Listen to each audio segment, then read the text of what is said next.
All right. If you've done 5 people, you can come back to your seats. If you haven't done 5 people, it's okay. We will see what to do with you later.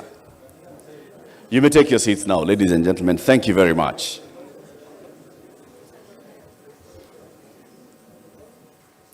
So once again, welcome to this, the second Kenya Power E-Mobility Conference and Expo, being held in these 2 days, today and tomorrow.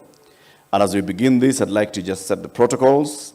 I'd like to acknowledge that our chief guest will be joining us in a few moments, and that is Mr. Alex Oshira, the Principal Secretary for Energy and Petroleum. He'll be here representing the Cabinet Secretary for Energy and Petroleum. Rather, Alex is the Principal Secretary for Energy. He'll be representing the Cabinet Secretary for Energy and Petroleum, Mr. Davis Chirchir. He'll be joining us shortly. In the room, we have Mr. Stephen Fox, Attaché Infrastructure Section at the EU Delegation to Kenya. We also have Daniel Gunter, Head of Development Cooperation at the Embassy of the Federal Republic of Germany. We have in our midst Dr. Engineer John Mativo, the Managing Director of Kitraco. We've got Joy Brenda Masinde, the Chairman of the Kenya Power Board. We have board members in the room. We've got management and staff of Kenya Power. We have very many delegates, distinguished guests, ladies and gentlemen. Good morning and welcome to this event. These 2 days are going to be instrumental as we move forward with this journey towards e-mobility in the country. This is the second such conference. The first one took place last year on the 7th and the 8th of February 2023, which was basically bringing together people in this e-mobility sector, in the space, bringing together policymakers, legislators, private sector, users, to come and have a conversation about e-mobility and what we need to do. This year's conference is taking stock of that and seeing what we need to do. And that's why the theme for this year is accelerating electric mobility adoption in Kenya. What do we need to do to accelerate the adoption of electric mobility in this country? Let's have open conversations, okay? When you think that something is working, please don't shy and say, absolutely, this is working. If you feel that something is not working, please be shy and say, it's working. Or you can be honest, because we want to have an honest conversation, and actually say what's not working and what you think we need to do to make it work. That's the whole purpose of this conversation. We have exhibitions, over 30 exhibitors in this year's expo. And if you go upstairs, you'll find them. Please visit them at spare moments when you take breaks, at lunch, and later on this evening. This room will be having the main conversations. We'll begin with an opening ceremony where we'll hear from several speakers. Then we'll have a panel conversation. We'll have some tea, come back and have more discussions and presentations from subject matter experts. After lunch, we will break down the room into 2, where we'll have this room, as you see it, will then be broken into 2. As you can see the screens behind, that will be room number 2. We'll be having thematic breakout sessions. Please, again, look at the program, and then you can see what breakout sessions will be happening in the afternoon, and go to the room that you feel you'd like to contribute and have a conversation in. We'll have a cocktail this evening. It will be non-alcoholic for those that don't take alcohol. There will be some alcohol for those that do. So I'll encourage all of you to please come. It's meant to be a networking session, to have more conversations going forward, looking back at day 1, and then also seeing how we can set the stage for day 2. That's later this evening. At this juncture, I'd like to acknowledge our sponsors for this year. That's GIZ, and I'd like us to clap for them, please, for the generous support that we are getting for this year's conference. And we also have NCBA Bank. Please, let's clap for them. Before I welcome the MD and CEO of Kenya Power to give us a welcoming remarks to this year's conference, I'd like us to take a look at the screens. Screens, did I say scream? I meant scream. No, I meant to say, look at the screen and take a look at the video that basically just wraps up what happened last year at last year's event and what's taken place since then. Take a look.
Very good. Let's clap for those that attended last year's event.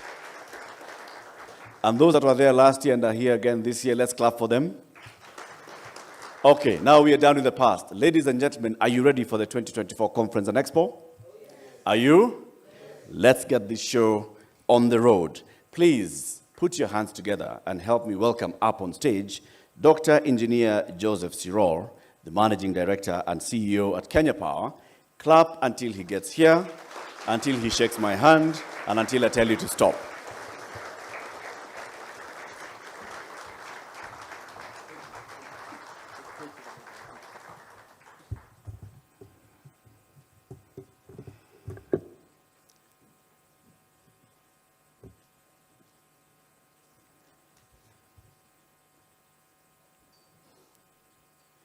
I know our chief guest is going to be joining us shortly, so let me start by saluting him.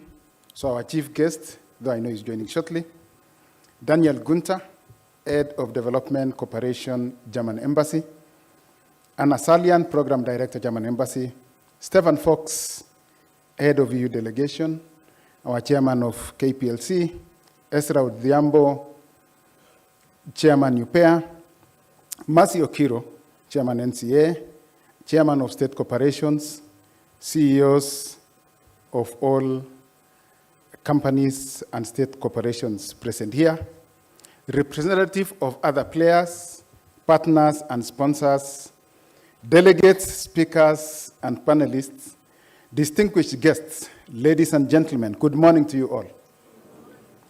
I'm really excited to welcome you to the second Kenya Power E-Mobility Conference. This is the second time we are gathering for an event of this kind to share ideas that will catalyze and support the growth of the e-mobility industry in Kenya and in the region. And indeed, I want to echo the comments of Latif in terms of the kind of engagement we envisage going forward from this opening. As you know, electricity plays a key role in driving the country's social and economic development. With a footprint in every corner of Kenya, we pride ourselves as the providers of the energy that drives this growth.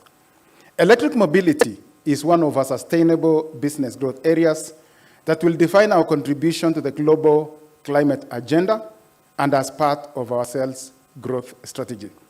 Ladies and gentlemen, it's encouraging to see the adoption of electric vehicles in Kenya, and that the fact that it's gaining momentum, as demonstrated by a remarkable 108% increase in sales in the year 2022-2023.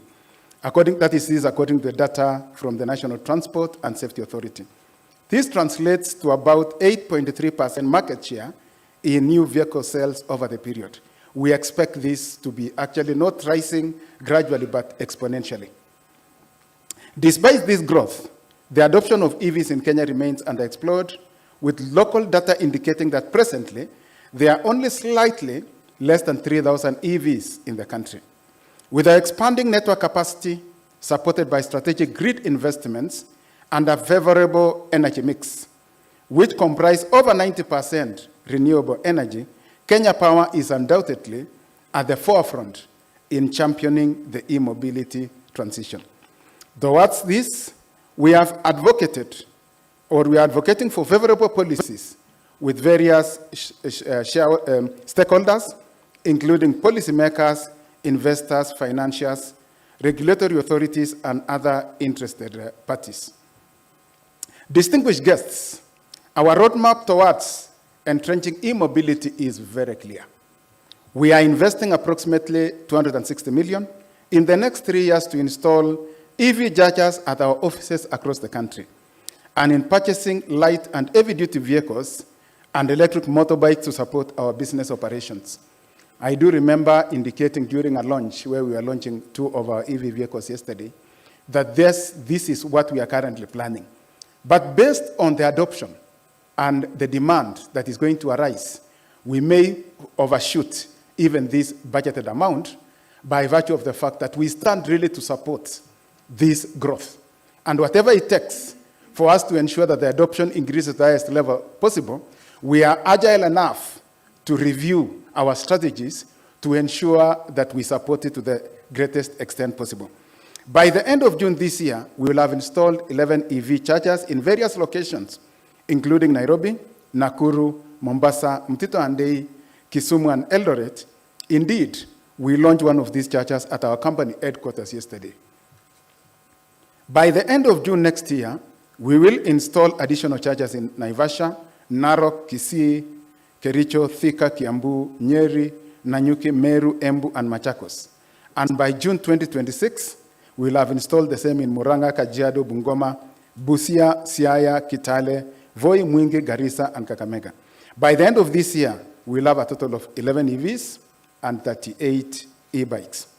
To conclude, Kenya Power and GIZ, and we really want to appreciate the support of GIZ on this journey, are excited to host this second e-mobility conference to take stock of our gains and chart a way forward to a win-win and an exciting future together, in line with our conference theme, accelerating the adoption of electric mobility in Kenya. Asanteni na karibuni sana. May God bless you all.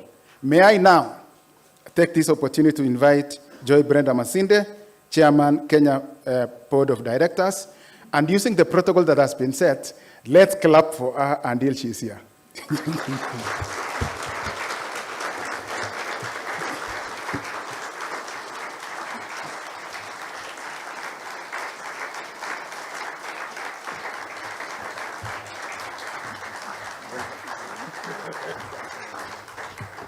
Good morning.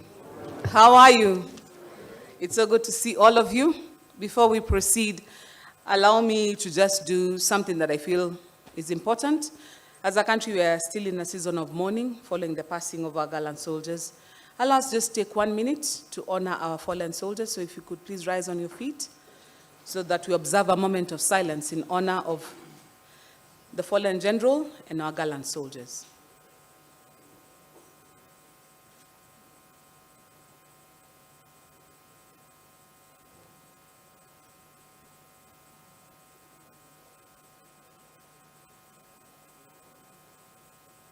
Thank you very much. You may be seated.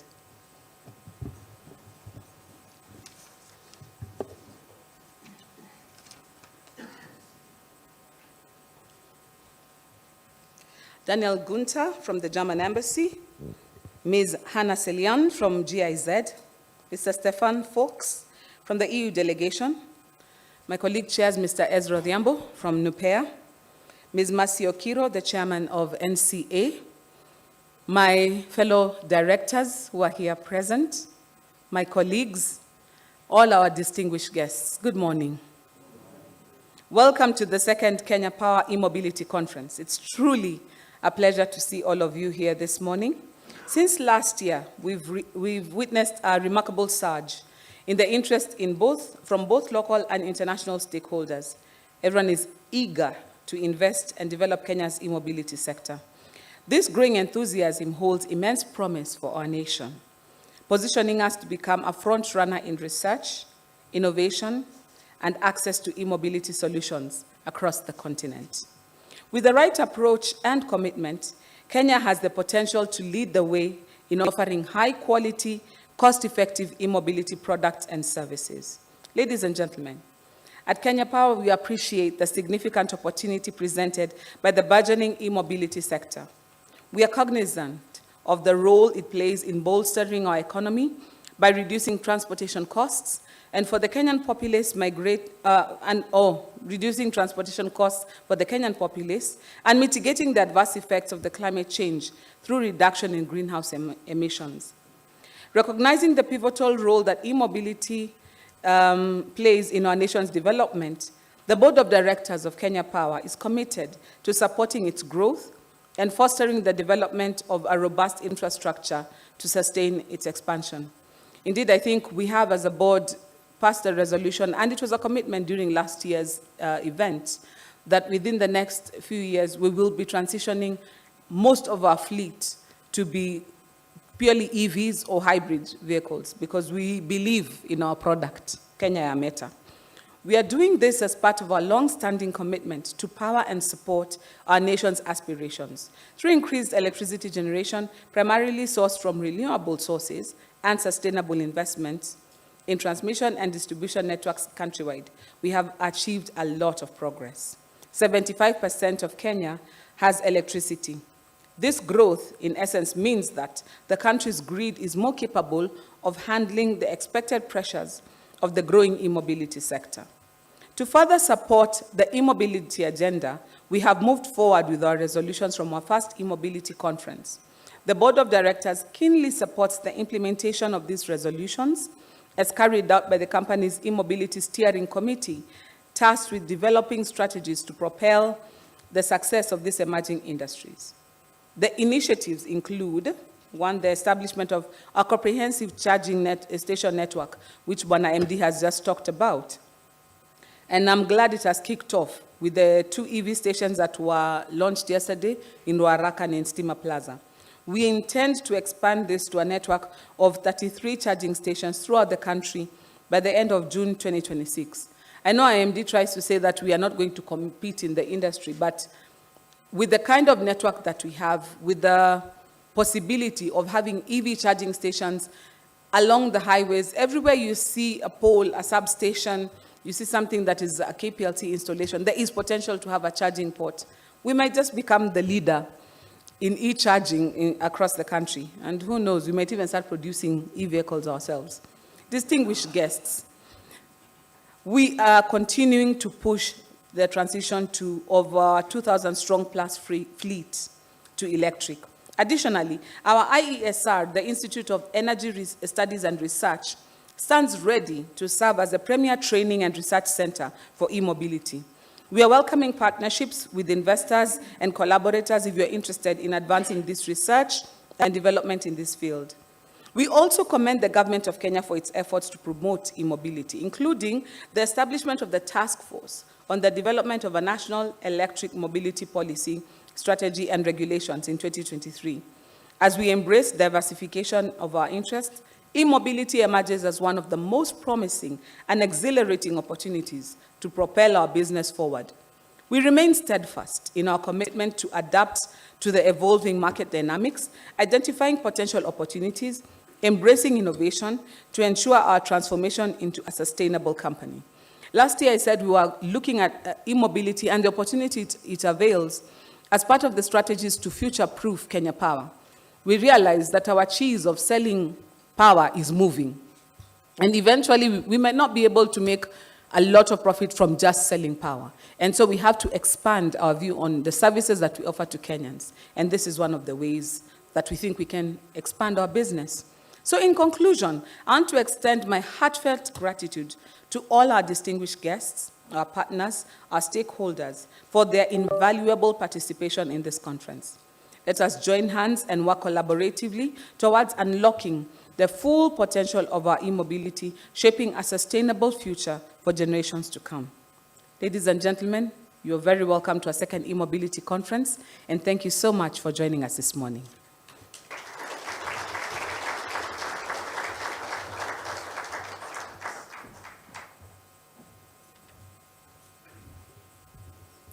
Thank you very much, Madam Chairman.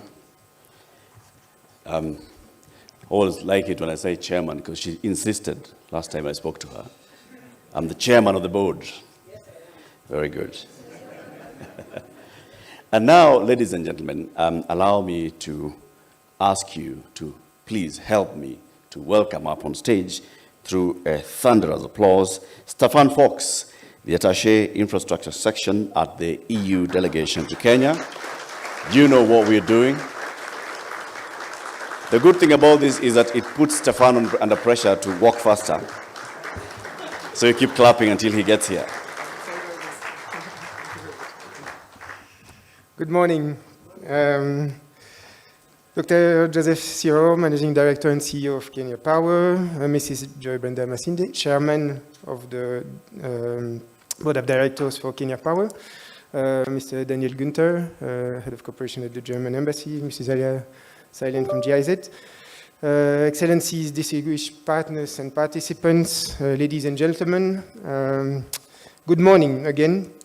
On behalf of my ambassador, Mrs. Henriette Geiger, and for the European Union, it's really an honor and a pleasure for me to be here and to address this conference. I would like to start by a bit of background of why we are here as EU, so on our cooperation and policies. As you may know, Europe has a very ambitious goal to become a climate neutral continent by 2050. And we have developed quite a number of policies and legislation to achieve that target. So many of them, of course, address mobility and transport, and it matters to us all. Clearly, one of the serious challenges for the transport sector is to reduce its emissions and to become sustainable. So boosting electric mobility sourced by renewable energy is clearly a way forward. So our policies have been shaped mainly by the European Green Deal, which you may have heard about, and the European Sustainable and Smart Mobility Strategy. We also set out the Global Gateway. This may ring a bell. This is our strategy to support smart investment in quality infrastructure across the world with the highest social and environmental standards in line with our values and principles. Distinguished participants, ladies and gentlemen, Kenya and European Union have a long-standing and comprehensive partnership which covers really multiple sectors. And you may have also heard about last December the signature of the Economic Partnership Agreement, which will clearly open new doors. So Kenya is really a key partner for the EU in fostering the green and fair transition globally. And I think it's clear for everyone that Kenya is a regional and continental leader on climate change adaptation and mitigation, as was showcased with the organization of the African Climate Summit in Nairobi last September, exactly here in this place. So you may remember that on that occasion, Kenya President William Ruto and the European Commission President Ursula von der Leyen launched at that time the Green Hydrogen Strategy and Roadmap for Kenya. So also, Kenya is a real frontrunner not only in Africa, but in the world in terms of renewable energy, with over 90% of its electricity produced from renewable sources. And it has a rapidly growing e-mobility ecosystem. So clearly we want to build on that for mutual benefits and clearly in terms of growth and job creation. So with that background and as a key deliverable of the Global Gateway Africa-Europe investment package, we have signed last year a declaration of intention to finance the electric bus line, so the Bus Rapid Transit Core Line 3. And we have committed already quite a lot of funding. We have committed over 350 million euros, so that's more than 50 billion Kenyan shillings, including 45 million euros in grants to create a 12-kilometer clean electric bus line by 2028. And I want to recognize here the presence of the DG of Namata, Mr. Francis Gitao, with whom, and to thank him and his team for the very good collaboration that we have on this. So this is at this stage, our major contribution to electric mobility in Kenya, and we do this through Team Europe support, which brings together the EU, but the German cooperation, France, Sweden, and the EIB, our investment bank. And beyond that, beyond the BRT and the development and enforcement of electric mobility framework, which we do with our German partners, our support also aims at tapping the huge potential for local value creation and employment. And there are quite a number of other things that we are doing. I will not go into the details, but as in the scope of the Global Gateway, we are also strongly promoting trade and investment. Over the past 10 years, the EU private sector invested more than 1 billion euros, so 155 billion shillings in Kenya. And the conclusion of the Economic Partnership Agreement will also further amplify that. So we have also a very intense collaboration on energy. I think you may know about it. We have quite a number of instruments to leverage private sector investment and rise up value chains of investment. And all this, we are doing it as a Team Europe. So we bring we are pulling our resources and expertise with our member states, our 27 member states and our financial institutions, so that our joint actions become more than the sum of its parts. And you can see that together in action, today with our German colleagues and friends. And so, yeah, I think Team Europe is really a key partner in Kenya's green transition. So I will conclude here, and I hope this could give you a taste of what we are already doing together and the potential we have to do even more. You can see that electric mobility is an integral part of the broad and intense Kenya-EU cooperation, and we will closely follow up on the outcomes of this forum. So I want to congratulate Kenya Power and with the support of our German colleagues for the organization of this second e-mobility conference, and I thank you very much for your attention. Asante sana.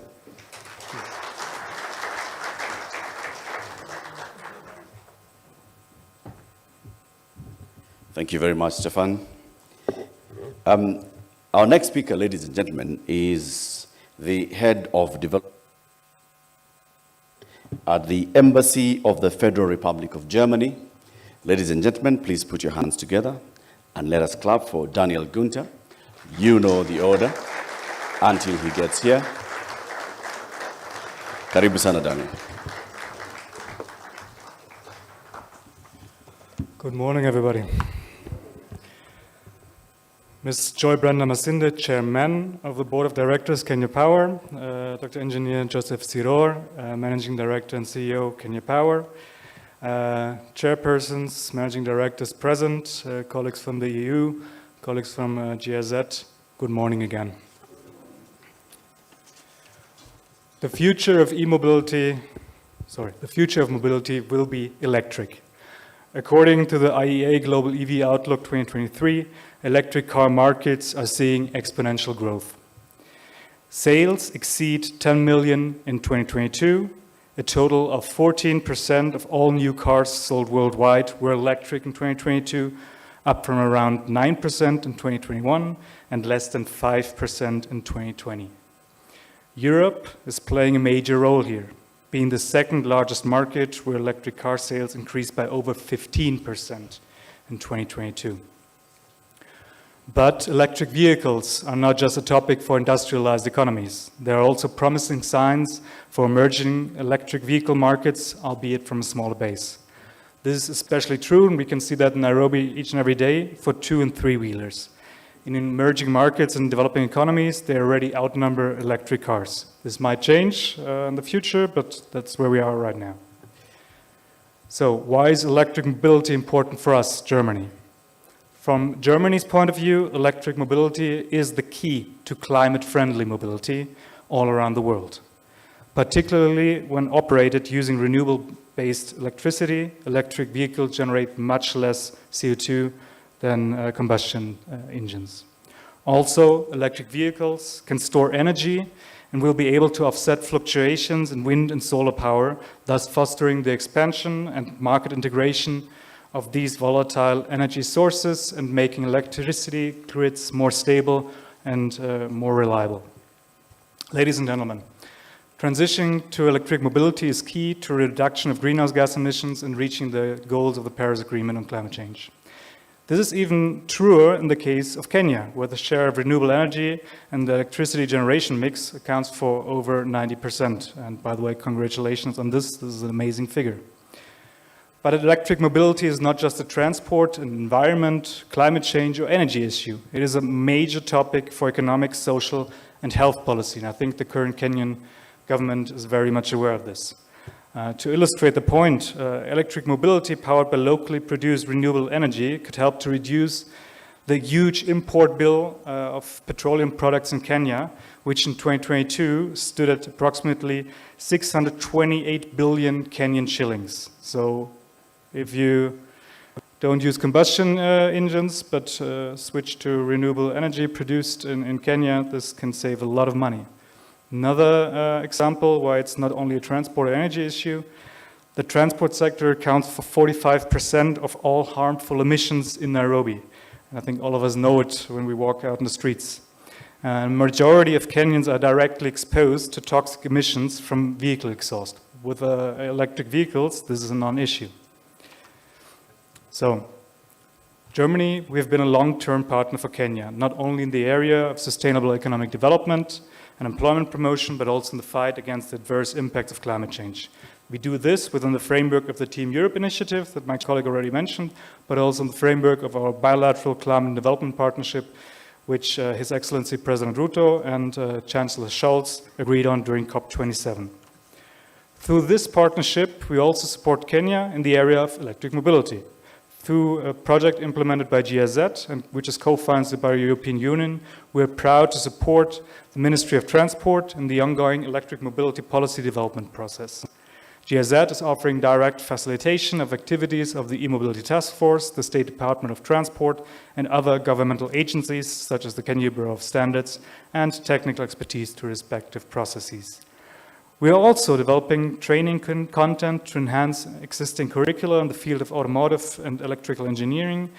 We are partnering with vocational technical training institutions, and we're directly working and supporting with small and medium-sized companies that are working on improving and enhancing access for the citizens of Kenya to electric mobility products and services. And I think this is very important. The colleagues from Kenya Power already mentioned it.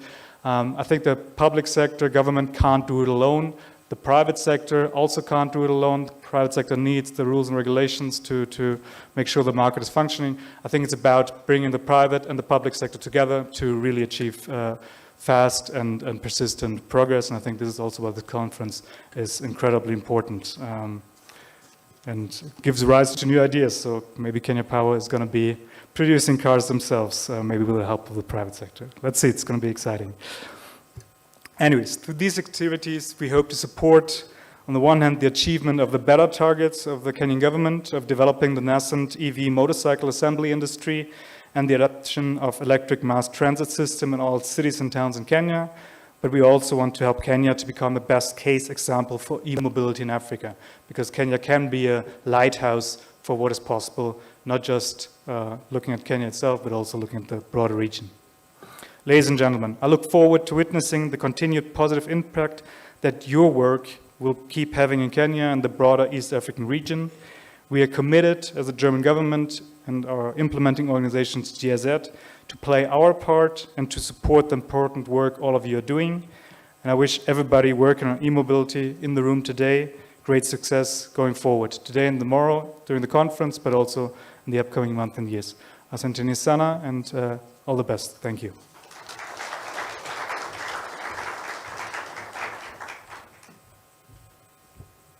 Thank you very much, Daniel. Another round of applause, please, for him. Now, I have been reliably informed that our chief guest, the Principal Secretary, is on the way, so he'll be joining us shortly. In the meantime, I'd like us to do two things. The number one thing is for you to look at the screens and see the MD and the board chairman have talked about the launch of Kenya Power's EV charging platforms. Take a look at this video and see what they've done, and then we'll move into the next presentation.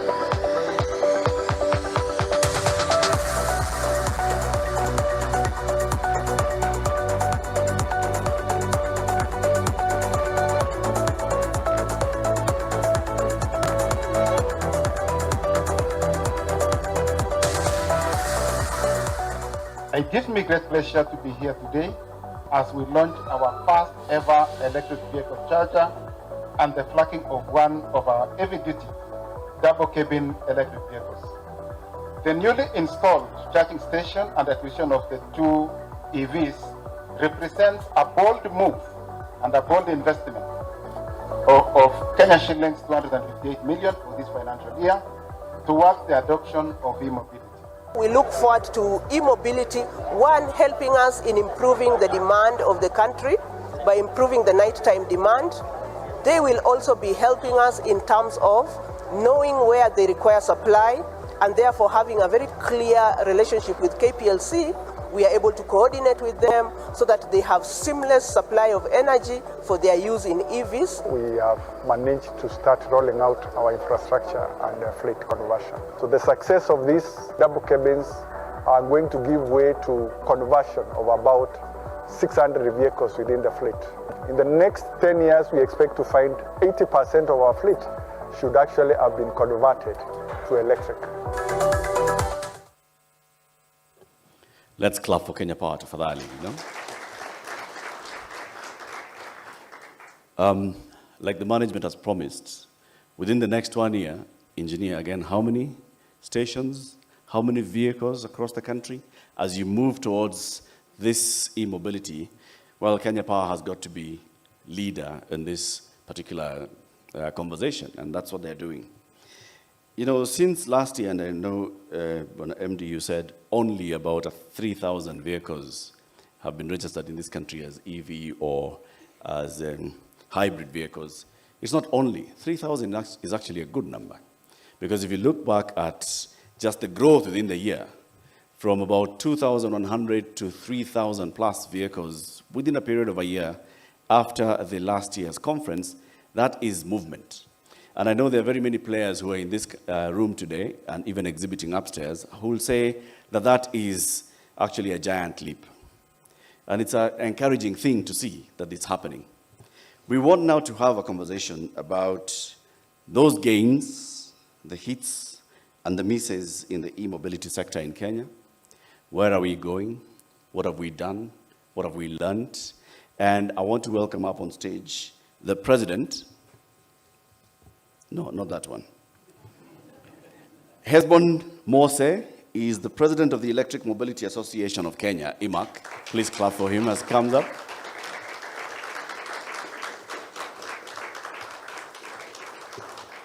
As a key stakeholder in the sector, he's going to come and tell us what we've learned, what we need to learn going forward. The clicker, please.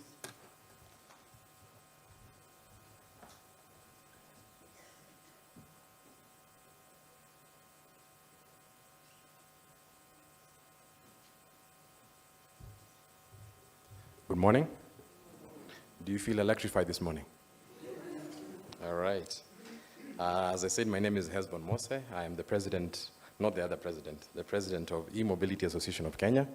I'm also part of the task force from the Ministry of Transport, the E-Mobility Task Force. And what pays my bills is actually a company called Ampersand, where I'm a country director. All right. So, the topic for today is accelerating the adoption of e-mobility. And EMAC has done a white paper which we're launching today, and the title of the white paper is Electrifying Kenya's Transport. And that's what I'll highlight throughout the presentation to go through exactly how do we accelerate the growth of e-mobility in the country. So I'll do an introduction of EMAC, I'll do a problem statement, we'll look at the current state, case studies that we looked at, what are we proposing from a fiscal incentive, and then looking at the analysis and benefits from what we are proposing from a fiscal incentive. So EMAC started in March last year, so we just celebrated our 1-year anniversary. And from the last 1 year, we can say we've had huge milestones that we can celebrate. Our main objective is actually promoting the growth of e-mobility in the country, focusing on Kenya, collaborating with other countries, legislation, policy, and just growth of e-mobility in the country. What is our problem statement? On the Paris Agreement, we agreed to reduce the carbon emissions by 32%, which equates to 3.46 metric tons. And I think we also highlighted in terms of the other issue that we have is the growing bill on fuel. The importation of fuel in 2021 was 348, in 2022 was 628. And you guys, since you're good forecasters, you can predict what 2023 will be. Obviously, it's going to be higher than that. And since we're in a Kenya Power e-mobility conference, I added a third one. The curtailment on electricity in the country is at 495. And I will highlight how we'll actually help you reduce that curtailment in my presentation. So this is the current state of vehicles in the country. We have 3.66 registered vehicles in the country. We had 1.61 8 years ago. It has more than doubled in the last 8 years. So looking at the future, this will continue going up. The fuel cost will keep on going up. And that's the trajectory based on the history that if everything remains constant, the trajectory will mean that we'll keep on going up in terms of the volume of the vehicles. EV registration. So Mr. MD, these are the details of what we have in terms of EVs in the country. You can see the trajectory from 2018 to 2023. You can see it started from nothing to last year we had 4,047. Key thing is last year we had a fiscal incentive that actually was added in July last year. That helped with acceleration of growth. That shows how incentives will actually help accelerating the growth of EVs in the country. Key thing on these metrics is looking at the categories and the classifications that we are highlighting. One key thing is what you don't have, Mr. MD, on your presentation is bicycles. Bicycles are not registered with NTSA. However, bicycles, if you are living around Westlands, Kilimani area, you've seen bicycles doing deliveries. It's a key pillar to actually help accelerate the growth of EVs. So bicycles are included in our metrics. So showing that last year we had 4,047 EVs registered. Cumulatively, it is more than 6,000 EVs in the country to date. So that's the current state. What are the stakeholders we are working with to help accelerating the growth of EVs? Number one is the government. So we have the government, we have parastatals, we have policymakers, we have regulatory bodies. So we are working with more than 5 ministries. So we have Ministry of Trade, Energy, Treasury, Environment, Health. So looking at how we can collaborate with all of them to kind of help us in terms of implementation of a policy that will help support growth of EVs. Manufacturers and distributors, we are looking at local manufacturing. So localization is a key pillar for us to actually help increase local employment. So we're working with manufacturers locally. Associations, we have AFIMA, EMAC is key, and also International Chamber of Commerce, financing partners. Most of our finance, for example, on motorcycles, 90% of the motorcycles are financed. So finance has become a key pillar in terms of helping us with the growth of EVs.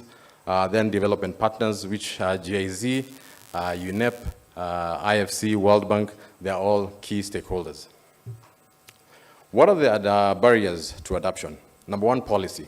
When you look at the policy today, there is no policy that actually identifies EVs as a vehicle in the country. So number one, looking at the policy, the good thing the CS for transport, Kipchumba Murkomen, initiated the process of starting a task force. And part of the task force, I am part of the task force, is looking at how we can actually implement a policy to support EVs. Quality and standards, we have a technical team working with KEPS today to ensure that the quality and standards of the EVs are actually standard. Product cost, today the cost of EVs are 2-3 times as much as ICE, so that's a key barrier. Infrastructure, I'm glad to hear from the MD that KPLC is planning to build infrastructure to help us with the growth. That's key. You can imagine today, the EV companies are doing end-to-end. We are building the product, we're building the infrastructure. Also, we are looking for the customers. So I think if you take one headache from us, it's going to be a huge benefit to us. Capacity and reliability. I think we're in the right place to talk about this. The reliability of our power. You can imagine us, for example, the company I work for, we're doing electric motorcycles. If the power goes down, we're affecting a lot of people. So the reliability and capacity of the electricity is key and a key barrier that needs to be addressed. And then consumer knowledge. We just finished our public participation with the task force, looking at awareness outside Nairobi is completely minimum. So looking at how we can create awareness outside Nairobi. Nairobi, they know it, but when you go outside Nairobi, the people don't know it. Tax incentives, that's kind of what we're proposing, and I'll highlight that on my subsequent slides. So when we were doing our white paper, we looked at 3 countries. We looked at Rwanda, looked at what Rwanda has done, we looked at what South Africa has done, and what Ethiopia has done. And the key common message between the 3 countries, they look at the taxes. They looked at the import tax, excise duties, VAT, and corporate tax. So that's kind of what we also highlighted on our side. And currently, these are the benefits that we have in the country. This is what we propose as EMAC to the government, and we are all implemented. Looking at bicycles, they got 0 VAT and 0 excise duty. Motorcycles got the same, 0 duty. Buses and lithium-ion batteries.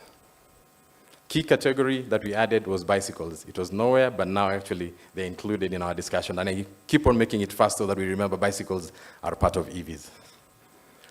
What are we proposing this year? We are proposing different initiatives. We are looking at all categories of EVs. We are looking at bicycles, motorcycles, 3-wheelers, 4-wheelers, trucks,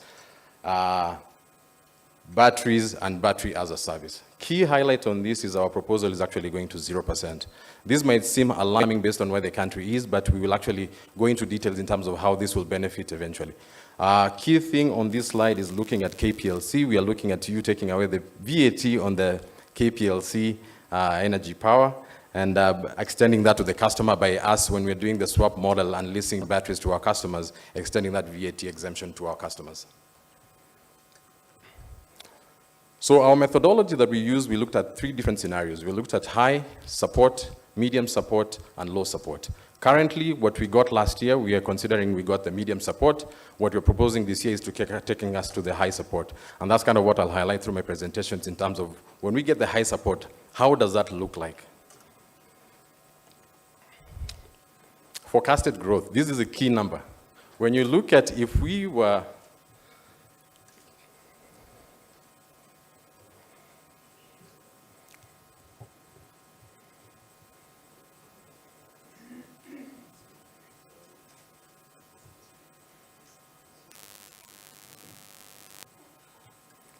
welcome. Thank you. Should I go back or should I continue? No. All right. Yes. You came at the right time, actually, the meat of the presentation. When you look at our proposal, and if we were to get the high support from the government, this is the scenario that it looks like. Key thing is looking at that number in 5 years from now. We are looking at that incentives to be proposed. We are proposing incentives to be for 5 years. We are looking at 800,000 EVs in the market in the next 5 years. And looking at the categories, below that it shows in terms of each category. Motorcycles takes more than 0.5% of that. Bicycles take a huge percentage. Key thing is on buses. Looking at JIT, he'll be talking about it, at 4,000 buses in EV buses. Savings. When you look at fuel, what we looked at is if we were to get to that 800,000 in the next 5 years, how does the fuel look like in terms of savings? 2023's actual numbers of what we were able to put on the road. So using the cumulative EVs on the road in 2023, if we were to, EVs took the market share from ICE. So if you were to take the same number of EVs and look at the fuel consumption, how much were we able to save last year from just the EVs that actually were on the road? Last year, we were able, with the medium support, we were at 4 million is what we were able to save. This is what we predicted. If we use the same analogy, at 2028, we will be at $427 million that we can save by implementing EVs if we get to that 800,000 number. Energy consumption, this is key for directors at KPLC.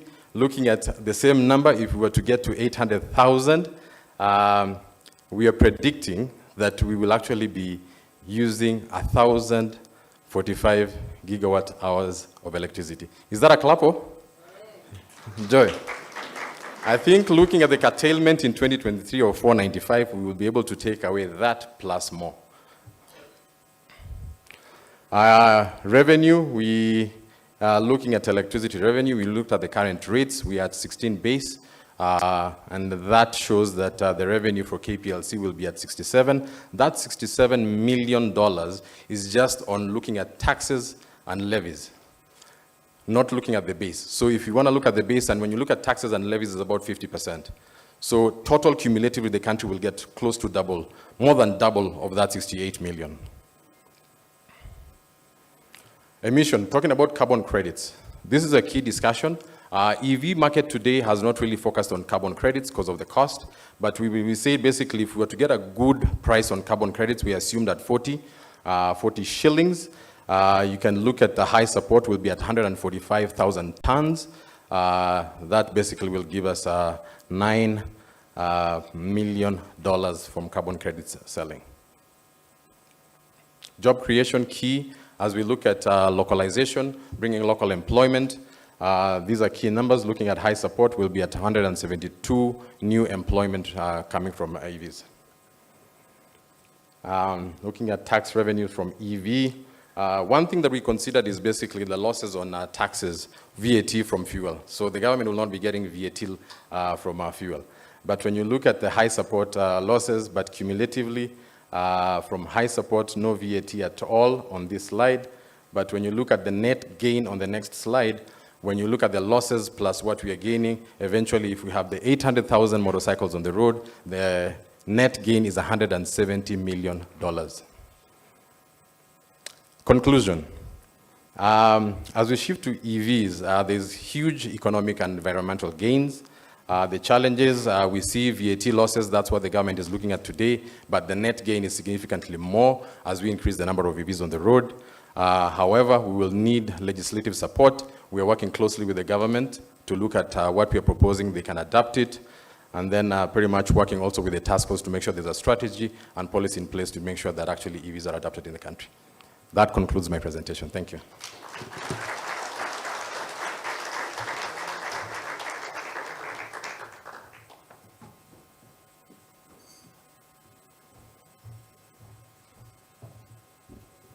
Well, thank you very much, Mr. President. And with those remarks, yes, PS, he's the president. Our chief guest is here, ladies and gentlemen. I'm sure you saw him walk in. He is the Principal Secretary in the State Department for Energy, Mr. Alex Oshira. Let's clap for him as he comes to deliver his remarks. And then soon thereafter, we are going to get into a panel conversation which will also involve him and to get a little bit more from him as well. Please, you know the protocol that we've established so far. We clap for the guests until he gets here. This one being our main guest this morning. We'll clap and then do the Kenyan one, all right? Ya kufunga na ya kufungua. Moja, mbili, tatu, twende. Funga. Fungua. Karibu. I didn't know that we have a politician in the making, but it seems that there is one. And because journalists are now transcending into politics, we are seeing many, many, many more. So, Namu, you have a talent ahead. Latif, sorry. Ladies and gentlemen, good morning. Good morning once again. First of all, I bring greetings for our Cabinet Secretary, David Stilted, who is seated in the Cabinet today, and that is why now he was not able to join us. Secondly, apologies for arriving late. I started my meetings at 6:30, and some have overlapped up to now. In fact, the last meeting I was expecting KPLC, and I had to give you apologies, even though you are not given the apologies. I just excused you. So I'm going to read the speech by our CS during the second Kenya Power E-Mobility Conference. Sebastian Groth, Ambassador of the Federal Republic of Germany. Joy Brenda Maside, the Chair of KPLC Board of Directors. MD, Dr. Engineer Joseph Sirol, MD and CEO of Kenya Power. Ladies and gentlemen, good morning. It gives me great pleasure to stand before you once again at the second E-Mobility Conference. I am thrilled to witness the continued momentum and progress in our journey towards sustainable transportation solutions. This year's theme, Accelerating the Transition to Electric Mobility, underscores the urgency and importance of our collective efforts. The world is at a critical juncture, facing unprecedented challenges posed by climate change and environmental degradation. It is the incumbent upon us to embrace innovative and transformative solutions that will not only mitigate these challenges, but also create a more resilient and sustainable future for generations to come. In Kenya, the transport sector, and I'm sure, and I've seen some presentations, is the second highest contributor of the greenhouse gas emissions, accounting to approximately about 13% of our total emissions. Consequently, the sector has been identified as one of the priority intervention areas in the country's nationally determined contributions, NDCs, commitments, and national climate change action plan. It has been argued that replacing one diesel bus in Kenya with one electric would immediately mitigate more than 50 tons of carbon dioxide per year. Ladies and gentlemen, electric mobility is therefore the most appropriate opportunity available to contribute to greenhouse gas emissions and air pollution reduction to enable the country to meet the NDC commitments.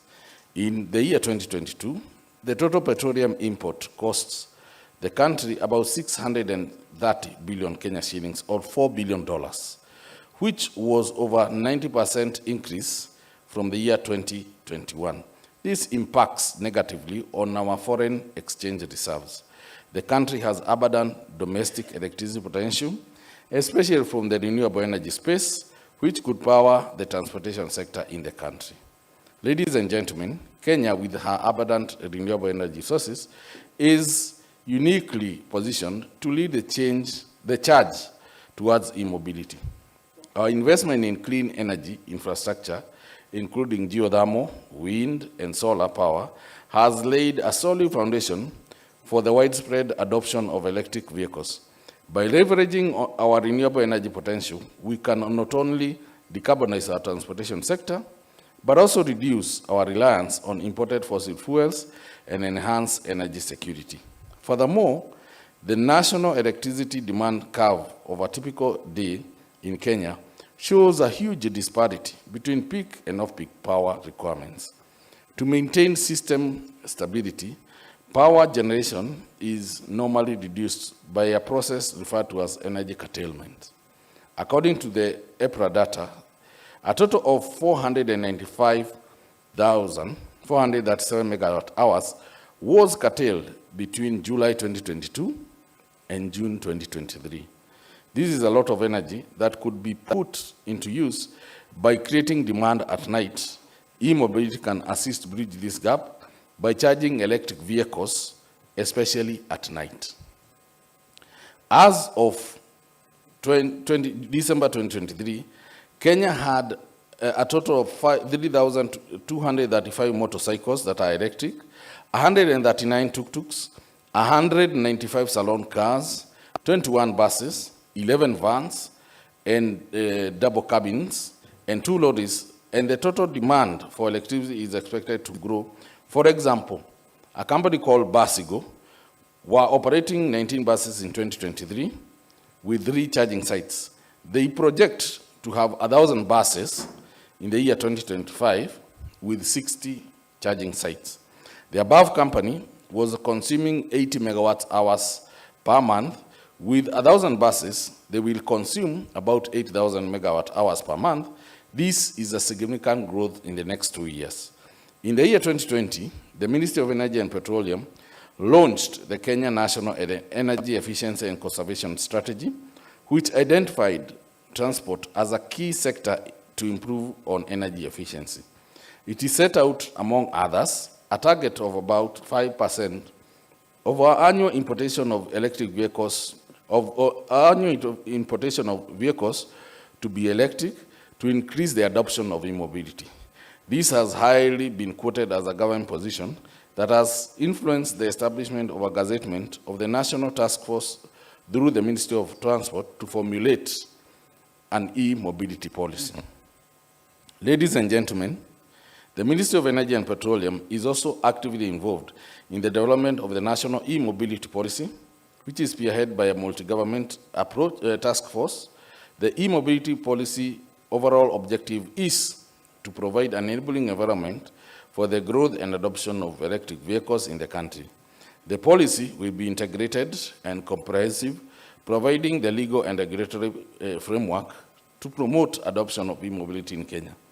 The draft policy will seek to coordinate the efforts of various MDAs in the national and county governments and other partners in the electric mobility space.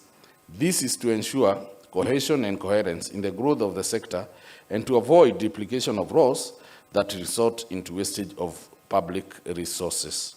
Ladies and gentlemen, successful transition to e-mobility requires a holistic and integrated approach. It necessitates collaboration and partnership between government agencies, private sector players, development partners, and civil society organizations. Together, we must address the challenges related to infrastructure development, technology deployment, policy formulation, and public awareness to create and foster a robust environment for electric mobility. Furthermore, we must prioritize inclusivity and equity in our e-mobility efforts. We must ensure that electric vehicles and charging infrastructure are accessible to all segments of the society, including rural communities and undeserved urban areas. By promoting inclusive growth and equitable access to clean transportation solutions, we can create a more just and sustainable society for all Kenyans. In conclusion, I would like to express my gratitude to all the participants, speakers, and organizers for their dedication and commitment to advancing the cause of e-mobility in Kenya. Let us seize this opportunity to accelerate our transition to electric mobility and build a cleaner, greener, and more prosperous future for our country and the world. Thank you very much. Karibu Lafi.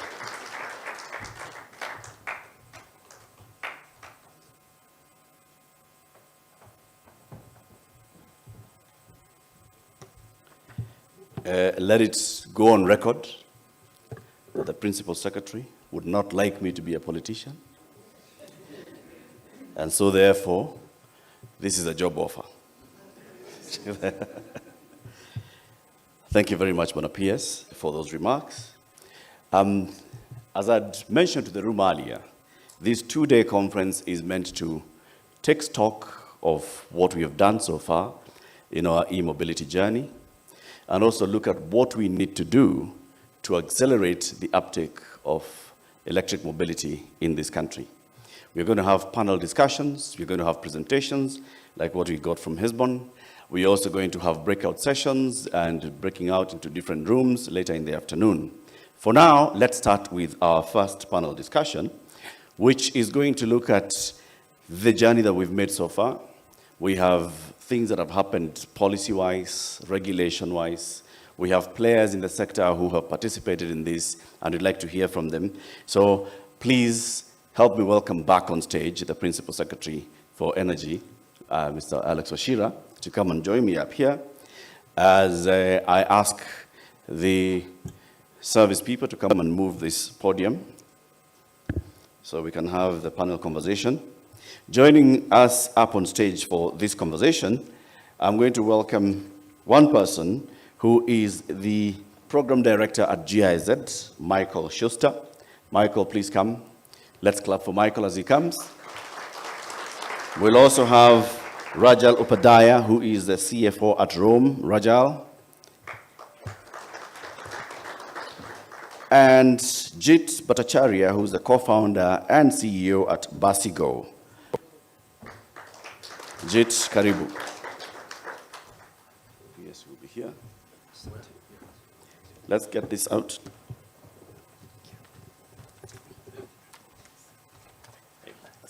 Karibu.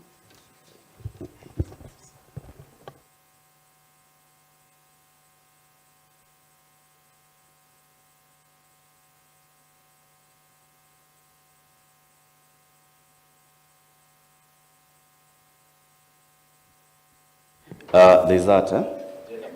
Yeah, I know. Yes. Next time, the next panel will be very ably represented. Now, for this conversation, as we are saying, we're going to have a lot on policy.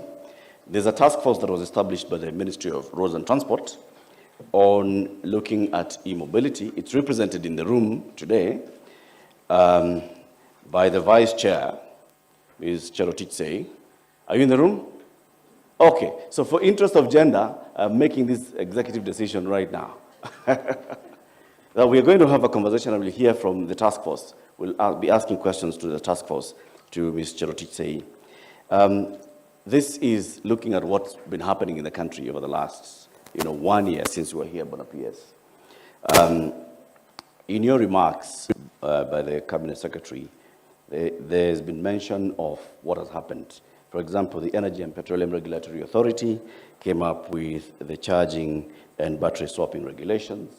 They're already in effect. We have seen a lot that's being done in terms of incentives to the private sector. Anybody who would like to get into this particular practice, various tax incentives. And I want to just hear, from the rollout of the regulations on charging and battery swapping and everything else that you've seen, what is the government seeing going forward in terms of encouraging and spurring more uptake of e-mobility in the country? Thank you, Latif, for that question. Indeed, one, and I did mention that in the speech, that we have a challenge in terms of our power consumption during the day and during the night. When you look at this point, at this hour, we are probably now hitting the morning peak. You will find that we are now averaging around 1,600 megawatts. Then we'll move to around 8 p.m. when we may hit maybe towards 2150 megawatts as the country's peak. Then as the country goes to sleep from 10, we may drop that power consumption to a low of 1,200 megawatts, meaning there is a huge disparity in terms of the peak and the lowest demand. So to bridge this gap, one of the areas that we as a government have seen as a low-hanging fruit is to incentivize and create an enabling environment so that we can have the private sector come into this space by ensuring that we do have enough charging points, ensuring that we get now what we call a charging tariff, for example. We have put into the regulations of battery swapping. The reason why we are doing that is to ensure that, and if you look at the Kenya Kwanza manifesto, we are talking of the bottom-up economic transformation agenda. And one of the areas is to ensure, and you did hear the president did commit towards having at least 100,000 motorbikes be converted from using fossil fuel to using e-mobility. There is no better way of incentivizing this and making this into action than ensuring that, one, we do have the regulations, we do have a tariff, and we do have power available throughout to ensure that this is made possible. And then also we are working with development partners to ensure that we also increase awareness. And this is one of the forums that is meant to increase awareness to Kenyans and to alert them of what is coming and the benefits of embracing the e-mobility. So we have a lot that we are doing as a sector. Thank you. Thank you, PS. Rajal, I want to come to you as the CFO of Rome. I know that Rome, you're really involved in the two-wheeler mobility, electric mobility. So the things that the PS has said, what the government is doing, we have the regulations on batteries charging and swapping. We have a tariff that's supposed to be helping on this, the e-mobility tariff.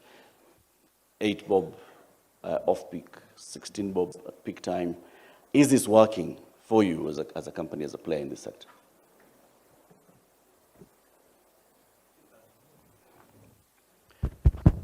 Thank you. Yes, it works. Thank you, Latif. Two things. Yes, Rome designs and manufactures electric vehicles, both motorbikes and buses for the Kenyan market.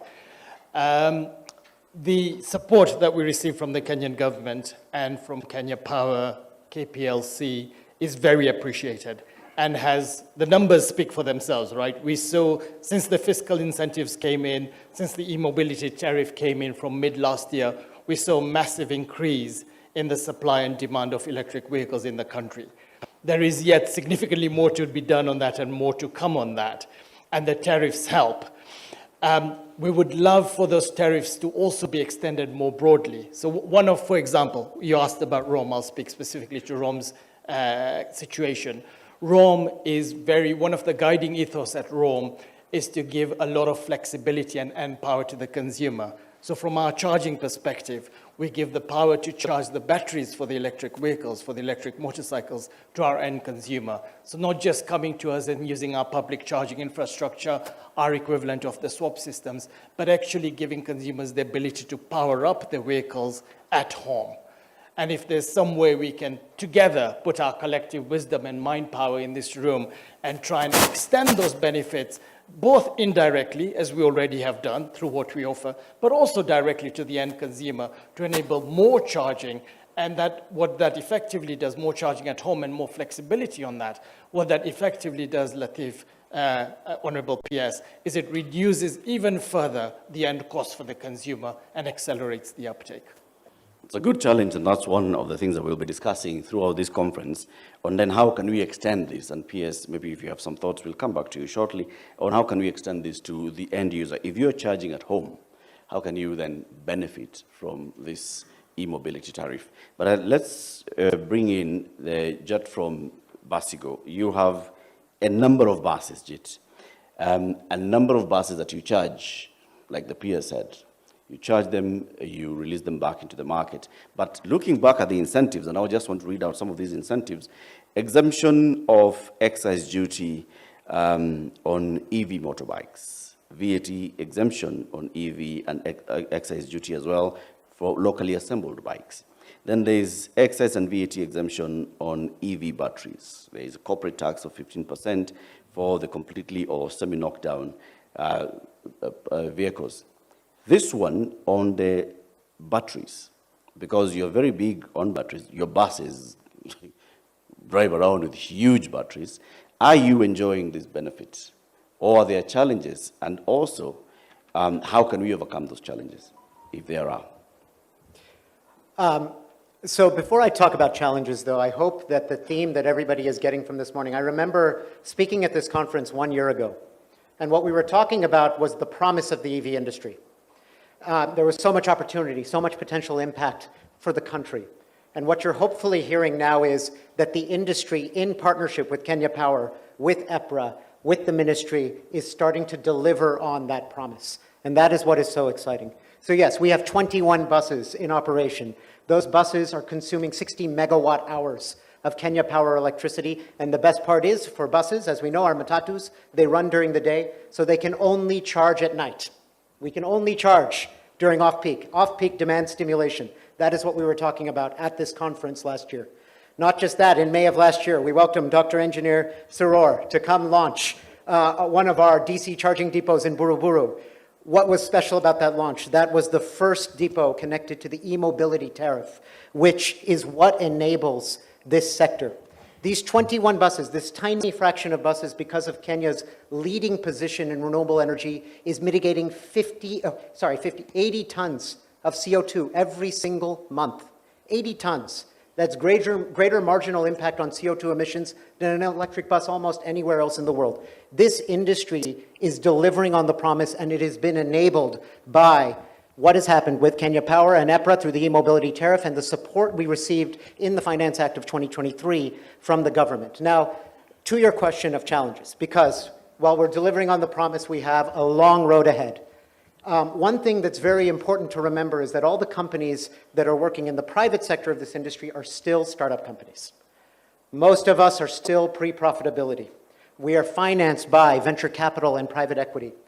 And when we think about how this industry is going to grow, it requires foreign direct investment from commercial investors. And so much of what we are asking for from policymakers and from government support is to lay that foundation for us to drive that investment in. Because of the climate impact of what our industry can achieve, we are a prime target for climate finance, supporting the growth of the e-mobility industry in Kenya. Like you said, we can be a lighthouse for so many other countries.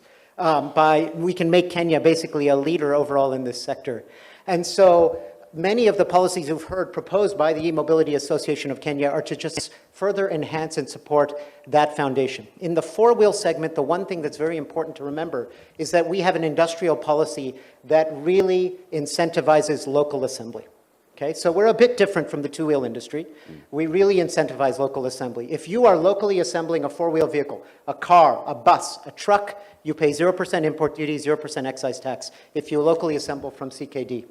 We were so proud last week as Basigo, in partnership with the Cabinet Secretary of Investments, Trade and Industry, Rebecca Miano, to launch the first dedicated electric bus assembly line here in Kenya at Kenya Vehicle Manufacturers in Thika. Why is this important? Because it's much more than just CO2 emissions. It's much more than just reducing imports of fossil fuels. We're talking about a new green manufacturing industry that we are building across two-wheelers and four-wheelers here in Kenya. And so much of the policy that's in place is going to help support that. Jit, I love your optimism, and it's a very good thing. Let's clap for that, because it's looking forward and saying, don't be shy to say when it's working. So back to my question. What are the challenges? So, what are the challenges? I think the main challenge that we're talking about, it all goes back to the fact that we are still startup companies. And if you look at 2023 in the startup company space, venture capital and private equity was very difficult to come by. I think everybody was facing real challenges around raising equity capital in order to be able to support our growth. That is slowly starting to be resolved. So that's the good news, and that's not necessarily a challenge that government can do too much about. But one thing that I think, there's 2 points that I would make that policy and partnership with Kenya Power can really support. So number one, in our industry of e-mobility, the fundamental problem is, compared to internal combustion engines, our upfront cost is much higher for the asset, but our operating cost is much lower, because of the difference in cost between electricity and diesel fuel. That is common regardless of the vehicle type. Okay? As a result, in order for our industry to compete, innovative financing models are at the core of almost everybody's business model, whether it's battery swapping for two-wheelers, or leasing or battery leasing in the case of buses, things like this. When we talk about VAT exemptions, they are great, but we need them to extend into these alternative models, like the battery swapping, like the vehicle leasing. Otherwise, it doesn't have as much impact as we think it might have on a pure sale. So that's number one. Number two, this is a capital-intensive industry. And a big part of that capital intensity is around charging. We all know this, okay? Right now, in the way that the ecosystem is set up, so much of the investment that goes into charging, if you're a private sector startup company, actually is coming from us. So we work with Kenya Power, but we're the ones who are paying for the transformer upgrades, for the connection, all of this, in order to be able to get the 1 MVA worth of power coming to our site. As a startup company, that's all the more capital I need to raise, and we will be gated how quickly we can grow as long as we have to do that. The more support we can get from government, from Kenya Power, in sharing that cost up to the meter. Beyond the meter, that's our responsibility. Right. But everything that they can do up to the meter, that further helps enhance how quickly we can grow. Because all of us want to grow faster. Our customers want us to grow faster. The government wants us to grow faster. Thank you very much. And I know PS and MD will respond to this. Michael, as GIZ, first of all, let's clap for GIZ again, because they have co-sponsored this year's convention again. You've got a lot of experience, not only supporting industry and government in Kenya, but also in other parts of the world. What is it that you see that has worked in other parts of the world? So, for example, you talk about policy regulatory framework in place, the private sector and the private sector involvement, and also the end consumer uptake of electric mobility. What are you seeing out there? First of all, thanks. Thanks also for the clap. Morning from my side. And also, we are proud of this collaboration with KPLC. Thanks, Mr. Soro.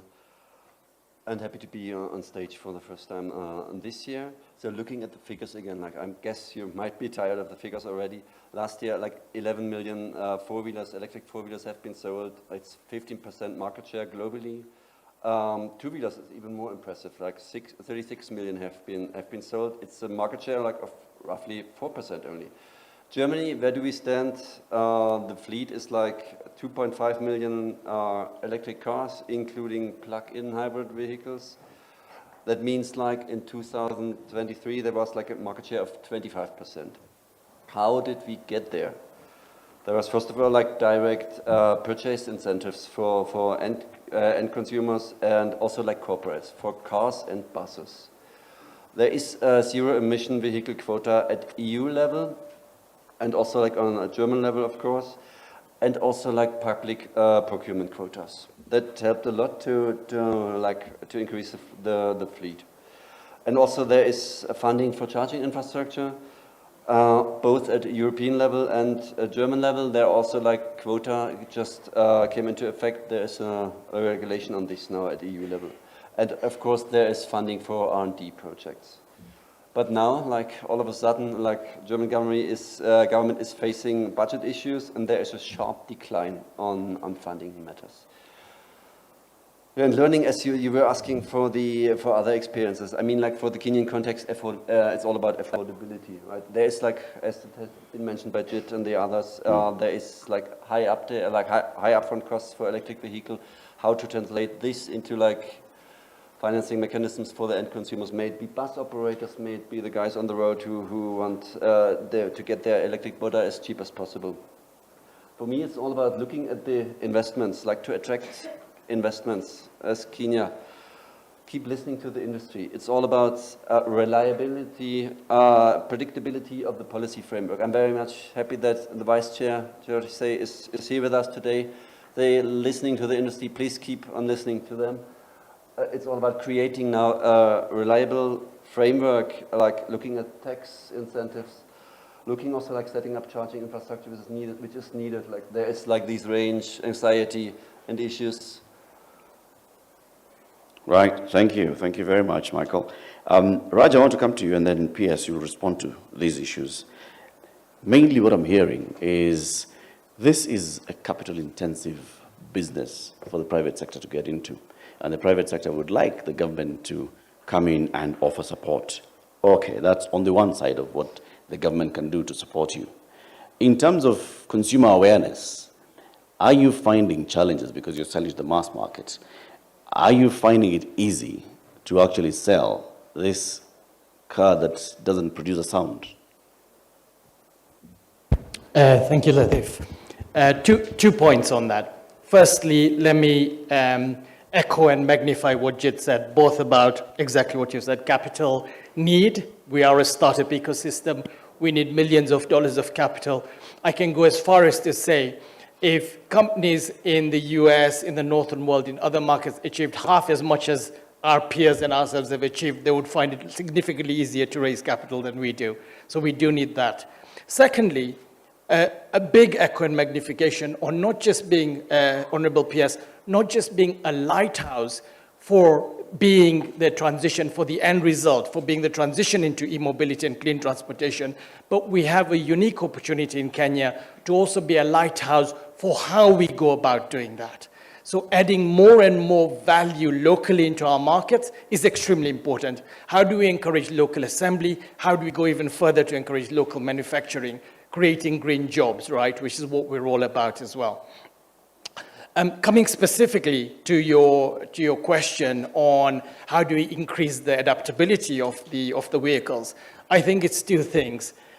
Firstly, is the product has to work, right? Our electric border drivers are intensive use case borders. We've all seen them with cattle on the back, gunyas of cement, potatoes.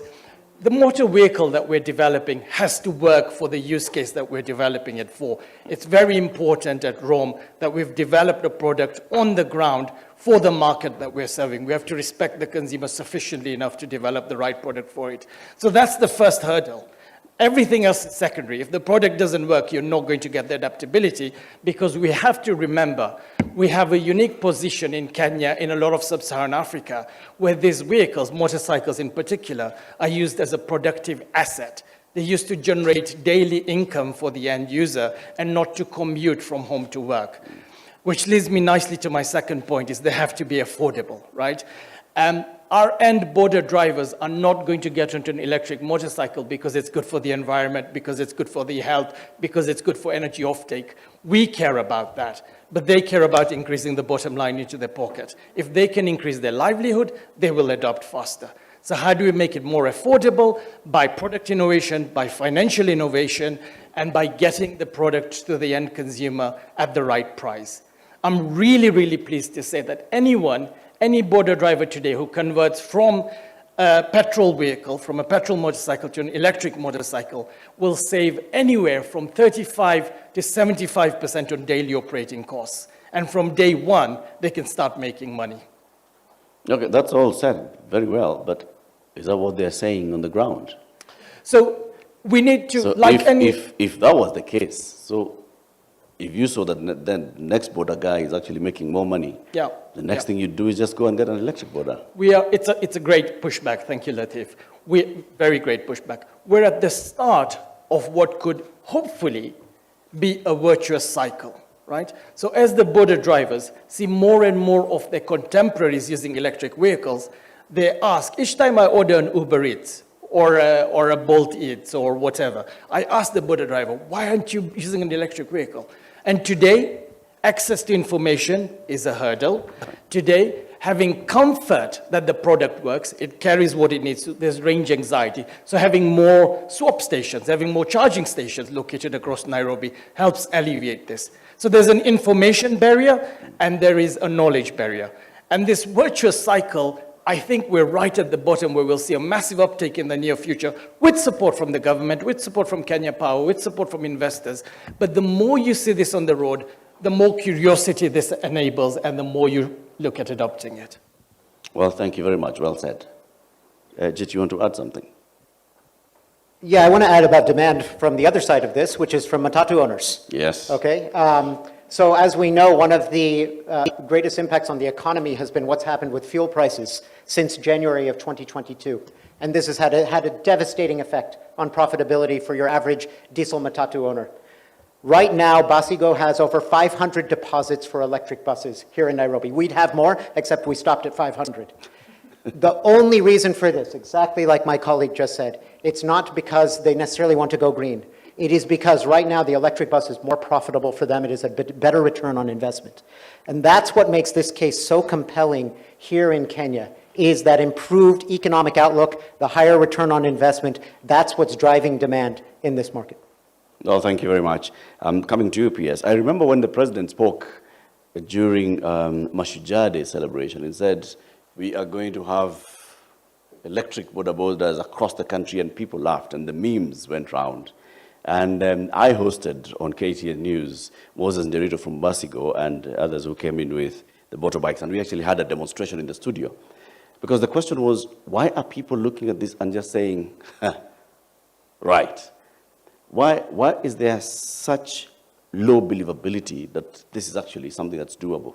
But now, to your question, PS, how would you respond to the issues that the industry is saying? If we can get more and more incentives, we can get more and more support from government, from Kenya Power, we can actually help even lower the costs. Let me start with the first question that you did raise. And the previous speakers have alluded to that. And from where I sit, I reflect back in the 1990s when we had automatic vehicles. We had people who were very apprehensive towards driving a car that is, has an automatic gearbox, because we are used to using the manual cars. And you would hear all manner of theories as to how an automatic car is not as efficient as a manual car.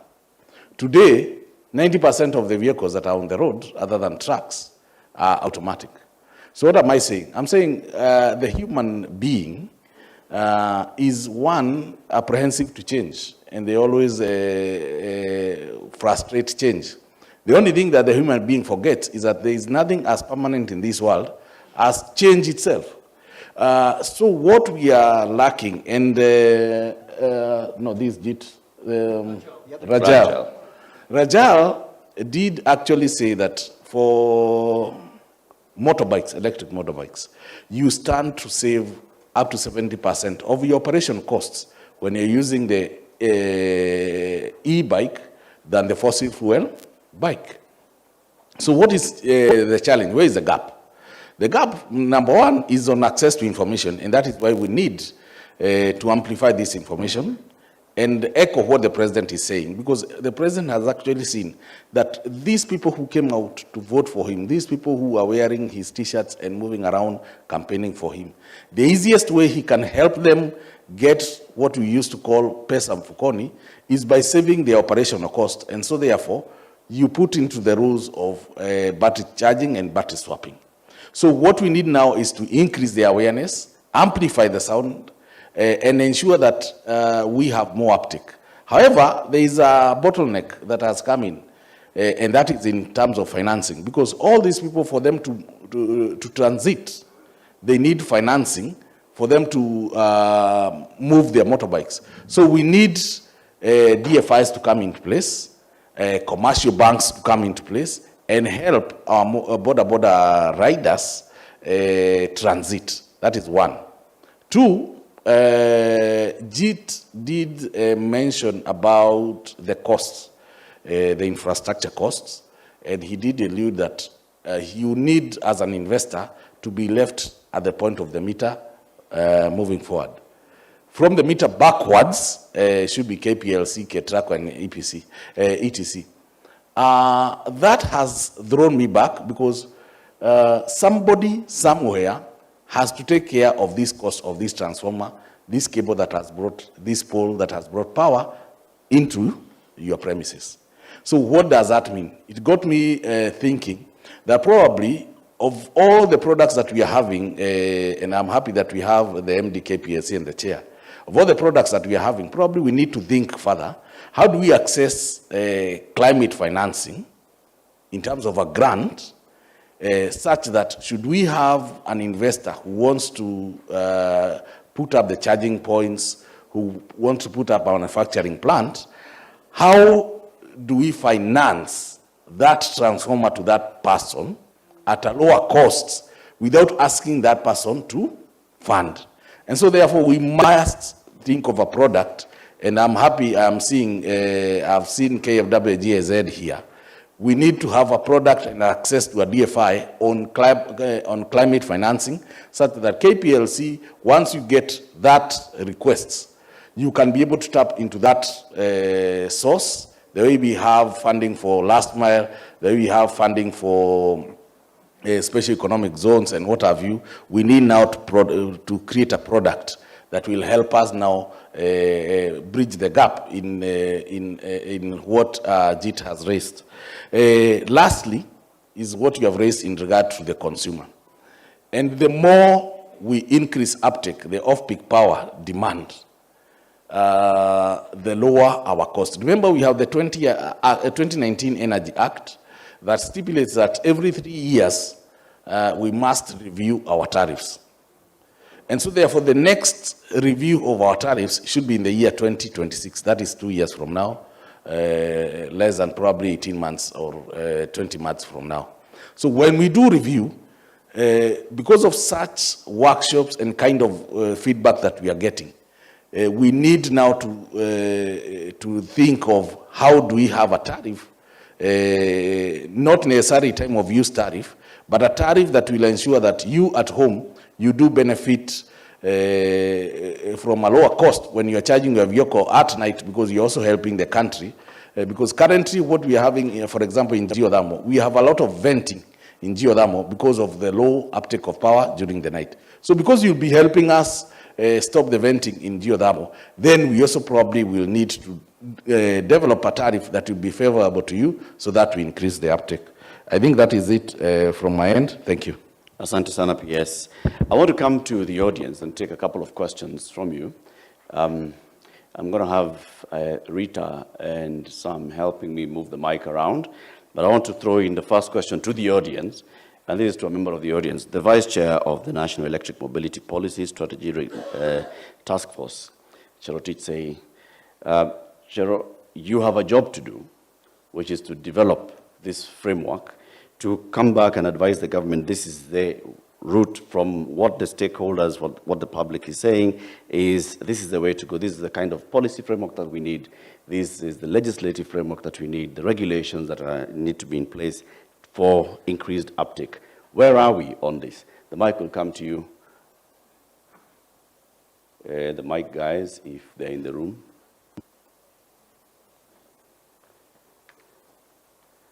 Here at the front.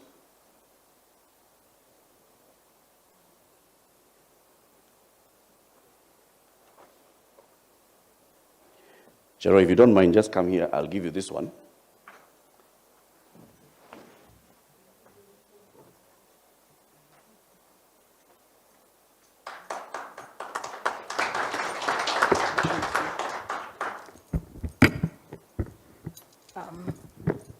Thanks very much. It's wonderful to be here today. I'll stand in all protocol already observed. My name is Cherotich Sei. I'm the Vice Chair of the E-Mobility Task Force. And I'm really happy to have some of the members of the task force here. Hezbollah, of course, who spoke, Abdullahi, Ignatius, who will be presenting at some point later on today. And the rest of the E-Mobility Task Force is following this virtually, including our chair, who cannot be physically present with us today. It's really good to hear from all of you, and I think that as the E-Mobility Task Force that has been in place for about 8 months now, we have about a month left before we wrap up and hand over the policy to the CS Ministry of Transport, where we are housed, where we have been working out of, also with great support from GIZ. Thank you very much for that. I would like to say that our journey has been one where we are heavily invested in the process of public participation. Not only are we here to establish very clear policy objectives, the critical issues, and also the measures that will be put in place in this policy, we want to hear from the Kenyans. And listening to the business case that you're making and saying, in actual fact, and how many buses, how many deposits do you have for buses now? 500. We have just concluded a week-long exercise, which actually started several months ago, but came to fruition about beginning of last week, where we have been in Garissa, Isiolo, Nyeri, Nakuru, Eldoret, Kisumu, Nairobi, and Mombasa, engaging with members of the public, because one of the critical things we need to have is buy-in from members of the public. It's all well and good to throw out statistics, it's all well and good to say this is where we want to go, and for the most part, climate change is not the #1 priority. The #1 priority ni pesa mfukoni. And this is why, at the end of the day, we need to have these conversations with Kenyans, those who we expect to adopt electric vehicles over the next 20 to 30 years. We need to have them fully invested. And some of the feedback we received is indeed this issue of awareness. They say, we have no idea.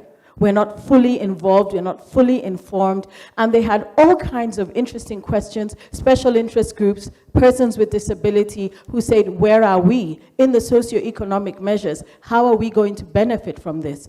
Others asked questions, for example, how do we regularize the tariffs that will be charged by the electric vehicle companies, so that if I go to an ampersand swap station or an Arkwright or a Rome swap station, how do I know that what I'm being charged by Arkwright is similar to what Rome is charging and is similar to what ampersand will be charging, and so on and so forth. So they asked all kinds of critical questions. And then, of course, the issue of R&D, torque, how powerful is this bike actually? As you said, if it's gunias, it's goats, it's all kinds of things, how are we sure that these electric two-wheelers can go up the hill? But that said, when we come to issues of the bus, I'm really, really pleased, because when we visited with Moses, when we did some local benchmarking in Nairobi and went out to Thika, to the KMV, we saw the action behind the assembly of these buses, and it is absolutely impressive, phenomenal. We actually rode around Nairobi in these buses, and we say this is the way to go, and the profitability is definitely there. But at the end of the day, we're looking at issues of financing. And this is what the border riders are saying. This is what the matatu operators are saying. And if you'll permit me, just for a second, Eric, sorry. I might actually sit down. No, come up here. No, it's okay, it's fine. I don't stand on too much ceremony. Don't worry. Okay, this is much better. Thank you. Well, I need to turn it on. Okay, so as I have mentioned, as the e-mobility policy team, ours is to come up with a comprehensive policy that responds both to the industry and the end users of these electric vehicles. And when I look at policy measures that we have in place, what has come out quite clearly now is issues of fiscal and non-fiscal incentives. And this is an area where we are taking on board every single comment that is coming from all stakeholders, so that we see, are we zero rating? When we look at electricity tariffs, Engineer Sirori, you're here, one of the things that if we can get as many people as possible, if you look at bus depots doing their charging in the night, so they take advantage of the 8 shillings as opposed to the base, which is 16 shillings. How do we get to create an infrastructure that allows depots to be established and where charging takes place in the night? The zero rating that comes in, the tax incentives for those, and indeed we want to ring fence to the extent possible in this policy the startups that have done the heavy lifting, that have been here since 2017, 2018, doing the work, proving the concept, making it clear that it is viable to go the electric way. How do we ensure that we don't have a stampede of new arrivals who want to bring in imported electric vehicles without having done the requisite groundwork and R&D to ensure that they are fit for purpose? How do we make sure that those who have already done the heavy lifting have access to tax incentives? Then there's other areas such as enhancing local, this is quite important, enhancing local technical capacity and skills across the e-mobility value chain. This is also what will create, generate, and spur on employment. There's a policy objective to also enhance the e-mobility infrastructural capacity to accelerate the adoption of electric vehicles.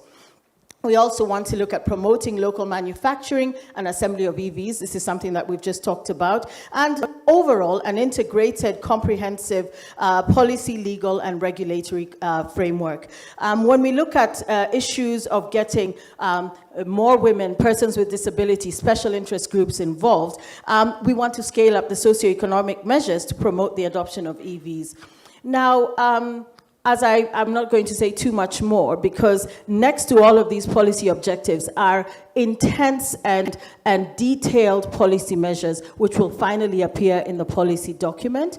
And what we want to encourage as we're coming to the end of our process as the e-mobility task force is that if there are any comments still pending, because we have been extremely keen on the issue of public participation. We do not want this to be a policy document that ends up on some shelf somewhere, gathering dust, and we are trying to force electric vehicle mobility down the throats of Kenyans, and Kenyans don't know what we are talking about, and they're actually not interested. And so this type of work that we have been engaged in as the task force is to ensure that by the time we launch this policy, which of course will have to go hand in hand with the regulatory framework, the laws, everything that will go hand in hand with it. We want to have made sure that as many Kenyans as possible are aware and have provided their input. So we encourage you, and I think next week, Engineer Siror and Chairman of the board of KPLC, we will be calling upon, again, specific special interest groups, be it EPRA, KPLC, to sit with us and go through this policy document and let us know if there's anything that we have missed. And as a funny anecdote, when we first started engaging with the public to collect data and to collect their views, when we finished our presentation, they said, you're working for KPLC, we can see. That's what they thought. They thought that we were here to make a case for KPLC and to utilize KPLC's approaches. So there's also some sensitivities there because Kenyans in general tend to be quite suspicious and they say, what agenda are we pushing? And we have to remind Kenyans that we are pushing an agenda for them. And the lower you can push down the tariff, the higher the uptake will be. More so when we look at interoperability, when we look at people being able to charge from their homes and different places, we want to be able to make a case that actually you're making great savings, more so if you charge in the night. So this is a little bit like, in a nutshell, the journey of the task force. We will be done in a month, but this is just only the beginning, the awareness raising, the incentives that will come hand in hand with the measures going forward, some of the things we look forward to, and I can only wish everybody in the electric vehicle mobility sector all the best, and this is fantastic because we are also being responsive to the global dynamics around climate change. Thank you very much. Thank you very much. Let's clap for Chero and the big nutshell that she's given us. I want to now move the mic around.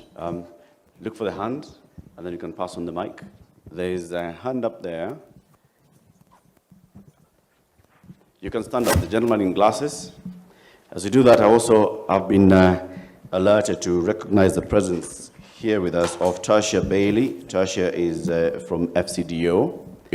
We also have Anika Berlin from UNEP, and we also have Jafeth Kipkirui from WRI. Asanteni sana for being here with us. All right, so got the mic? Yes. All right, tell us your name and the question. Thank you. My name's Tom Morton, and I've been involved in the carbon market for many years.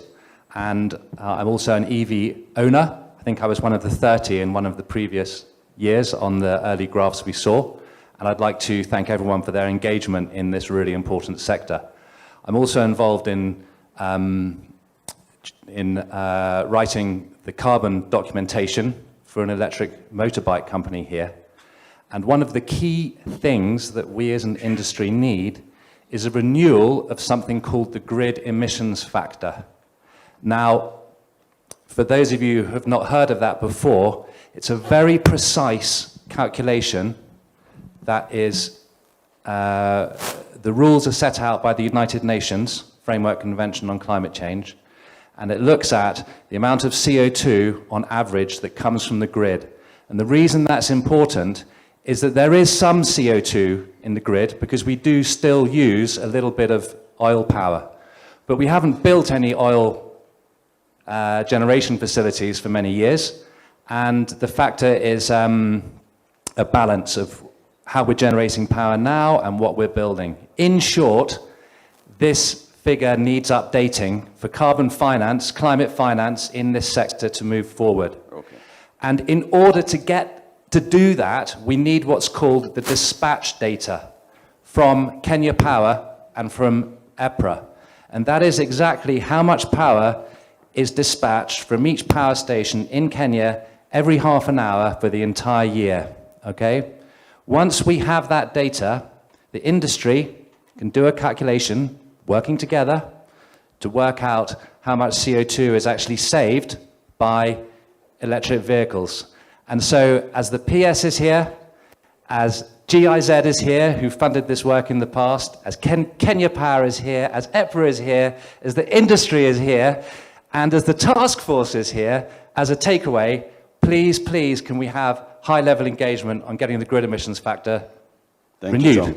Thank you. Thank you very much, Tom. Another hand. Cross to this side. Thank you very much. My name is Abdul Ghani Jama. I'm the Managing Director of Apex e-Mobility. My question is two things. Number one, I see two-wheeler and four-wheeler here, but there is a missing link. That is a three-wheeler. Maybe there's the empty seat for that. That's number one. It has to be included in order to promote inclusion. Secondly, those who have a first move advantage will need to set the scene in terms of standardization. And that is what is missing. If I bring my own charger another one for another, maybe 10 different chargers. We are promoting at different standards. Therefore, what is your policy with respect to standardization? That is very important for this industry. We have seen some examples, some of the developed world, but we haven't seen here. Perhaps we may have a Tesla of Kenya model, whereby they will set the scene in terms of a standard. We don't want to see that. Right. We don't want any company driving the standard. We want a standard set by the government and take into account the policy setting when it comes to this industry. Therefore, I think let's put into the equation now for the three-wheeler, number one, and number two, what is your policy with respect to standardization? Thank you. Thank you very much, Mr. Jama. I want us to take those two questions first, and I'll start with you. I mean, there's what's been said on particularly standardization, and I saw you nodding because it's something that you related with. So what's the experience? How do we go about standardizing the chargers?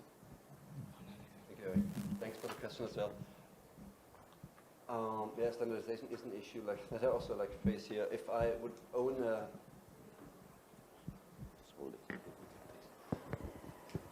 own an electric vehicle, an electric two-wheeler, I was really wondering how to go beyond Nairobi.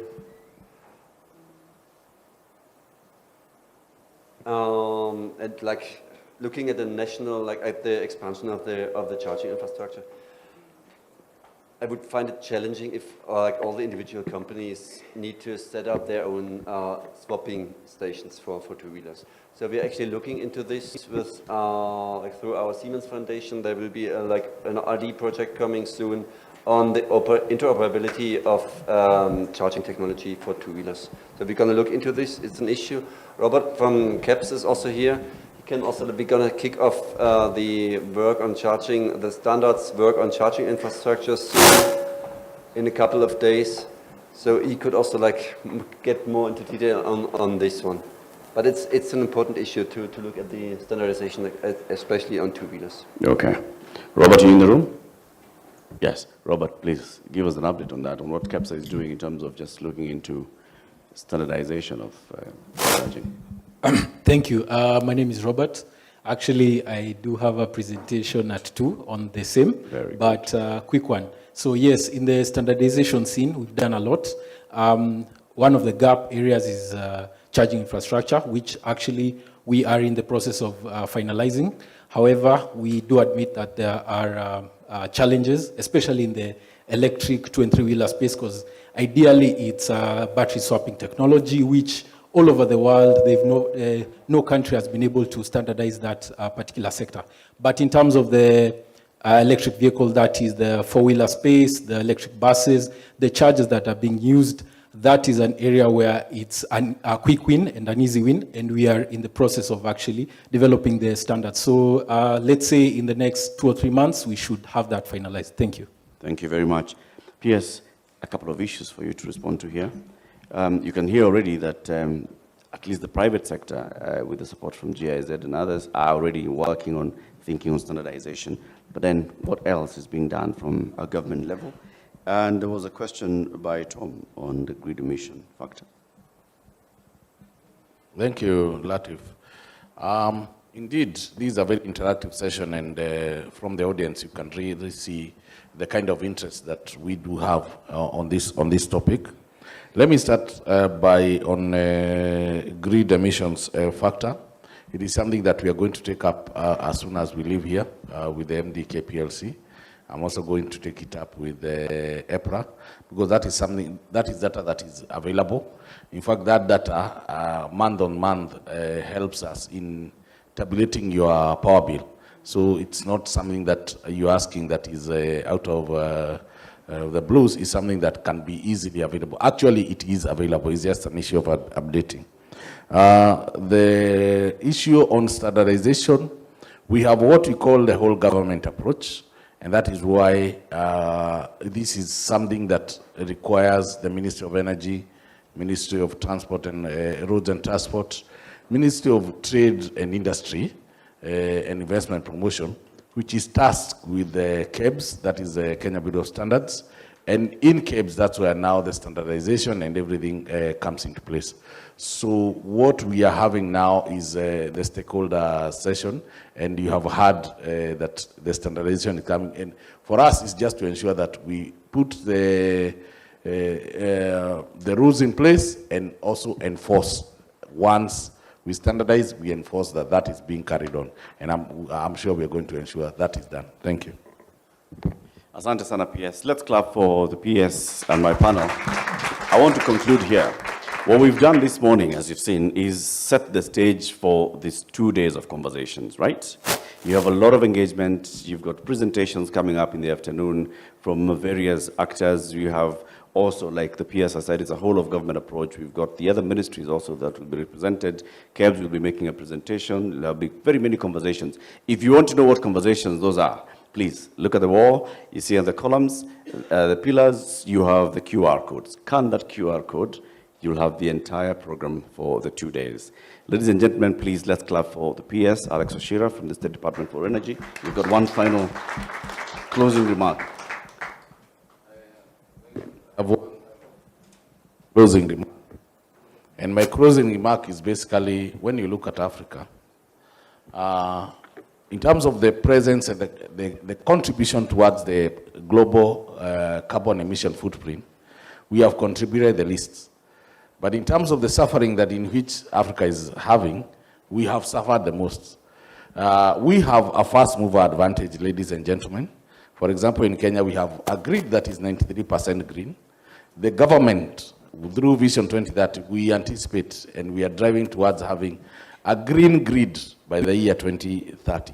Because we, of the fast mover advantage, we must join hands, both government and private sector, to help the world decarbonize because of the suffering that we have had. Thank you. Asante sana. So now let's clap now for the PS, Alex Oshira, State Department for Energy. Jit Bhattacharya is the co-founder and CEO of Basigo, so clap for him. Rajal Upadhyaya, the CFO at Rome, and Michael Schuster, Program Director at GIZ. It's time for us to have some tea, water, coffee, chai, and whatever you fancy. It's a bathroom break, and then we converge here in exactly 15 minutes for our next session. We want to catch up on time. You know what the rains did overnight, and we don't want the rains to do the same thing to us later as we're having our cocktail and also for tomorrow. So please, let's make this short break, 15 minutes, and then we converge back here for the next session, which will be a very, very interesting conversation. Asanteni. Everybody, be upstanding now. Let's go for tea.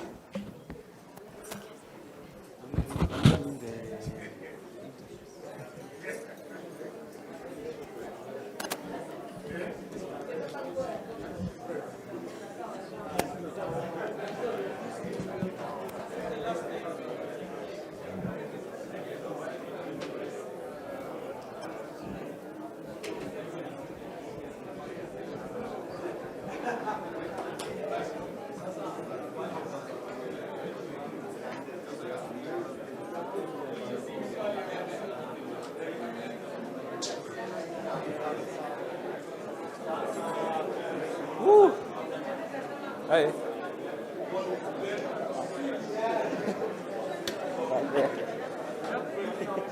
Young man. Hello. Mambo.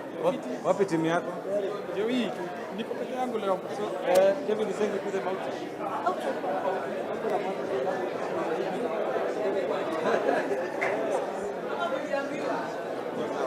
What's up?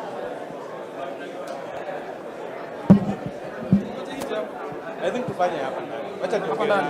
Acha niongee na Kevin.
A very good morning to you. It's actually almost afternoon. My name is Nina Shaban and welcome to this live broadcast that is the KPLC e-mobility conference. Now, this is a two-day event that has just kicked off this morning with the theme Accelerating and Adoption of E-Mobility in Kenya. The conference brings together stakeholders in the e-mobility sector that include the government, financial institutions and manufacturers with a fast panel discussion being on the policy and regulatory environment powering the growth of e-mobility, and later on there shall be a conversation on grid capacity, reliability and readiness. Just to bring you up to speed, currently there are 3,000 electric vehicles in Kenya, an increase from slightly above 2,000 just a year ago. Kenya Power has committed to spend up to 260 million shillings of an investment charging station across the nation that currently stand at 11. The goal is to have 33 charging stations by 2026. And as I said, this is a conference that is set to bring together all stakeholders. Now, the government has also pledged to review strategies to support the transition to electric vehicles, with the GIZ contributing up to 350 million euros. Now, if we could just very quickly have the conversation with Mr. PS. Mr. PS, a very good morning to you. Yes, thank you very much. I didn't get a question. I said good morning. I started off with good morning. It's very nice to see you. Maybe we can start off by give us your feel about the event that is currently ongoing. I am very happy and excited and I want to congratulate Kenya Power. For this is the second edition that we are having on e-mobility. And really, from last year's session and today, we have seen a lot of growth in terms of embracing e-mobility. And we want to thank our partners, the media partners, for helping us create and increase awareness on e-mobility. More specifically, we have a long-hanging fruits on our border cyclists. We have already put in place a policy framework on battery swapping, and we also have a knee charging tariff. And so therefore, these are some of the things that government is doing so that we embrace e-mobility and we increase uptake on e-mobility, because we have a challenge as a country in terms of uptake of power, more so at night. And one of the areas that we do, other than decarbonizing this country and reducing the carbon footprint, the other area that we need to, while we are pushing for e-mobility, is to increase our power consumption during the night. And ladies and gentlemen, Kenyans, if you are listening to me, your operational costs, and this is research-based and fact-based, your operational cost in terms of when you're operating a vehicle or a motorbike that is using fossil fuel, you save up to 70% of your O&M costs when you're using electricity as opposed to using fossil fuel. So for us, I am happy once again, and I'm congratulating KPLC for setting this up and the development partners. Also EPRA for giving us a tariff to ensure that we increase the uptake of e-mobility. And at a time more so when we have increased rain, and so therefore you realize from this month you have had a reduction in your power bills. So these are some of the benefits that we are talking into and asking Kenyans, please embrace. Change is permanent in this world. I gave an example during the forum that 20 years ago, when vehicles started coming, when they had automatic gearboxes, people used to argue, oh, this one cannot do well in mud, this one, it does not have enough power. But today, look at where we are. We are seeing about 90% of the cars on the roads are having automatic gearboxes. So it's the same thing that we are about to have when the same 90s, mobile telephone, we used to have the one with the code. Today, everyone has a mobile telephone, has internet access, has a camera on their phone. So basically, change is permanent. Let us embrace change. This is the way to go so that we reduce our carbon footprint. All right. Bonapias, right there on Martin's tariff. In April 2023, the government decreased power tariffs for charging stations. Now, the next review is in the next 3 years. This is in 2026. Do you think it's possible to have this review due sooner than 3 years to create ease in the consumption of this and purchase of these cars? The tariff review is stipulated in Energy Act 2019 and does stipulate that we do have reviews every 3 years. We are about 20 months into 2026, but should there be a serious need into the review, probably we can look into the law and look into the issue and see whether it is feasible to have a review before the year 2026. But as at now, following the Energy Act 2019, the next tariff review is in the year 2026. 2026. Yes. Yeah. The finance bill of 2024 coming up within the next few weeks. So what are some of the incentives that you have planned for this, the new financial year starting in July? And then the EU envoy on infrastructure just said they are bringing in 350 million euros in funding for e-mobility. Maybe if you can tell us how this money is going to be spent, and the funding what includes a grant as well as a loan. Let me not speak into the finance bill 2024-2025 because that is 2024-2025 because I do not want to spill the beans or speak into it because it will clearly spell out measures in which we are putting in place to ensure that we do accelerate the uptake of e-mobility. As to the second question, it's in form of a grant and a loan, and we are going to put in place in all the areas that we have mentioned. I did mention when I was speaking that probably one of the areas that we need to increase uptake is look into financing some of the infrastructure projects, and especially last mile for those who are manufacturing these motorcycles and batteries and what have you, and the vehicles, the assemblers. We look into how can we assist them have a last mile input using the climate financing. So those are some of the areas in which we want to use the funds into. Thank you. All right, Boniface, just allow me to throw this in. The passage of, or rather the purchase of electrical vehicles is definitely higher and it's costly compared to the ones that are using fuel. Now, could the government-owned banks come up with cheaper facilities for their customers to encourage the purchase of these cars?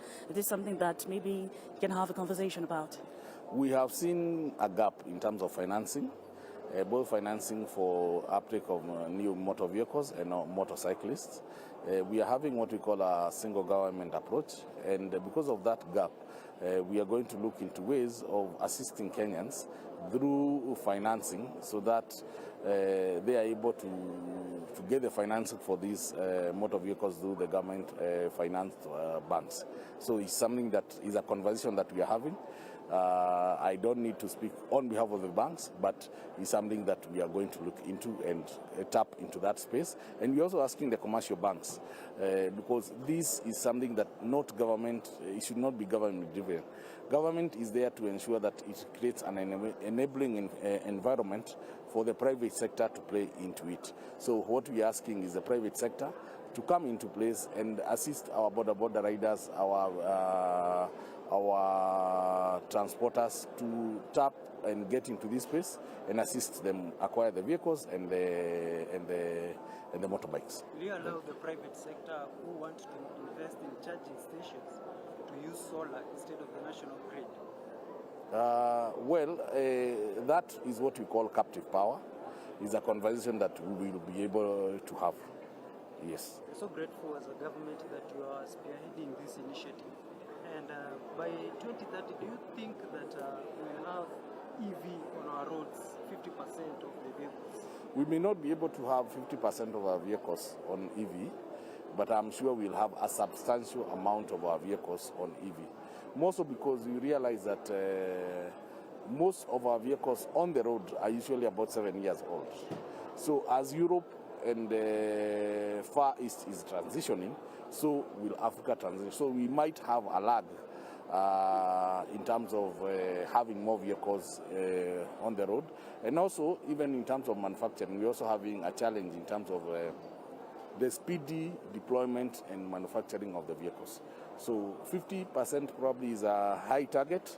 We will achieve, but not 50%. Thank you. All right, thank you very much. That was a piece of energy. Now, just to have a conversation with the chairman.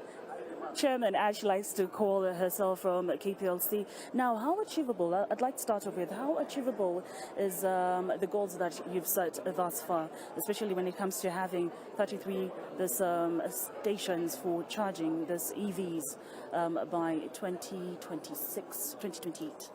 You know, unlike other things that are currently available offline, for example, once upon a time you needed a scratch card to recharge your phone, now you do it offline. But when it comes to something like power, you have to have physical connectivity. There's no substitute for it. Kenya Power has infrastructure much less to none, and it's all across the country. We are covering Kenya from border to border. So we realized we have an opportunity because everywhere we have a substation, everywhere we've got even just a pole, we are able to put in infrastructure that can be able to, for example, help people along the highway. So in terms of if you're traveling, going to Western Kenya, if we have got strategically placed charging stations, we can be able to provide this service to Kenyans at a quite affordable and convenient location across the country. This is something that already exists. It's already, we've already paid the way it lives and it exists. So achievable, it is very achievable. The 33 will definitely be in place before the end of the year. And in fact, moving forward, the very aim is to be able to put in infrastructure across all major highways. Just like you have electricity poles lining the highways, you will have EV charging stations at convenient stops along the highway. So it should make things easier for anybody, transporters trying to use EVs. And what about our grid? Our grid is one government approach. Our grid has been defragmented, of course, and we have got KETRACO that's in charge of the high voltage wires. We have got KenGen that's in charge of generation, and ourselves are in charge of distribution. So right now, the emphasis is on trying to improve what KETRACO has.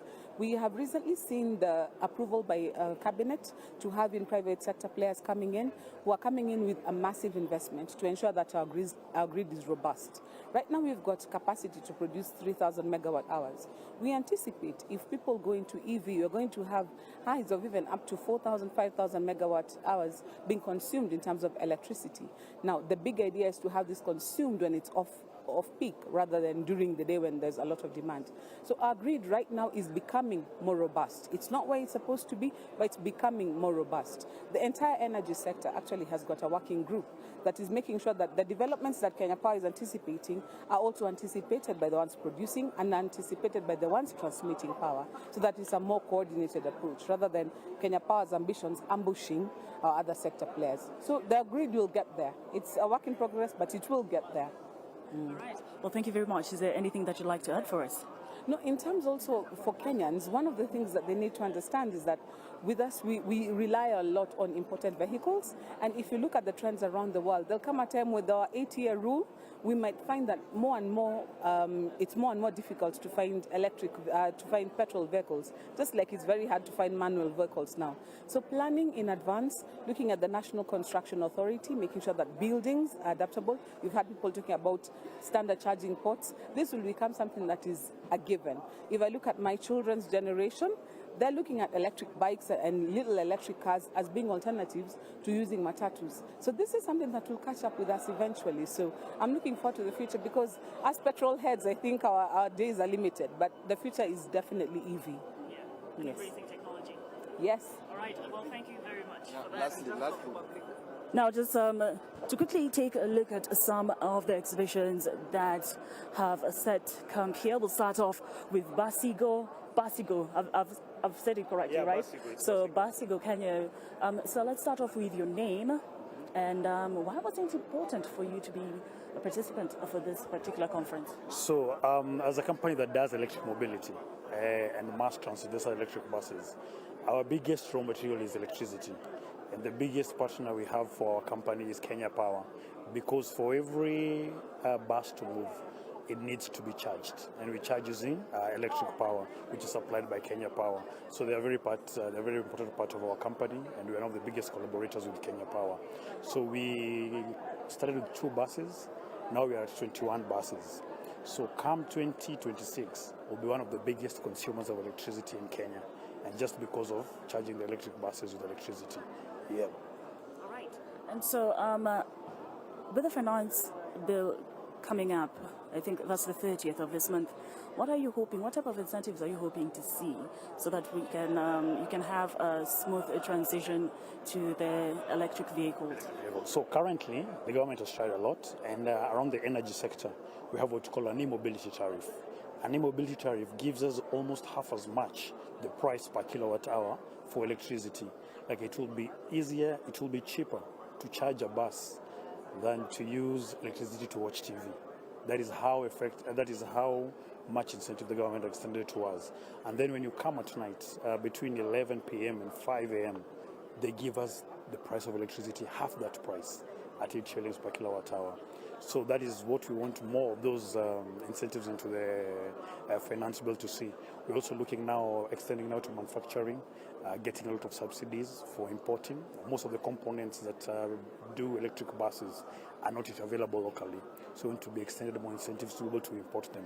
But locally, we are starting to build capacity slowly to be able to get to a place where we have at least 30% of inputs that come from local markets. Yeah. But you're optimistic about the future? We're optimistic. You see, what we have is we have renewable energy in Kenya, and the production is going high and high. We have more than 95% renewable energy. And what happens is that during the night, half of this energy does not go into use. So electric buses will be one of the mitigators of use of loss of this energy at night. So the more we electrify Nairobi, the more we electrify Kenya, the more use of that power is, and hopefully bring things down. Yeah. Thank you very much. Is there anything that you'd like to add for us? By the way, we started the interview and you did not give us your name. Tell us your name and what exactly do you do when it comes to Basigo Kenya? So my name is Sam Kamunya, Head of Business Development at Basigo.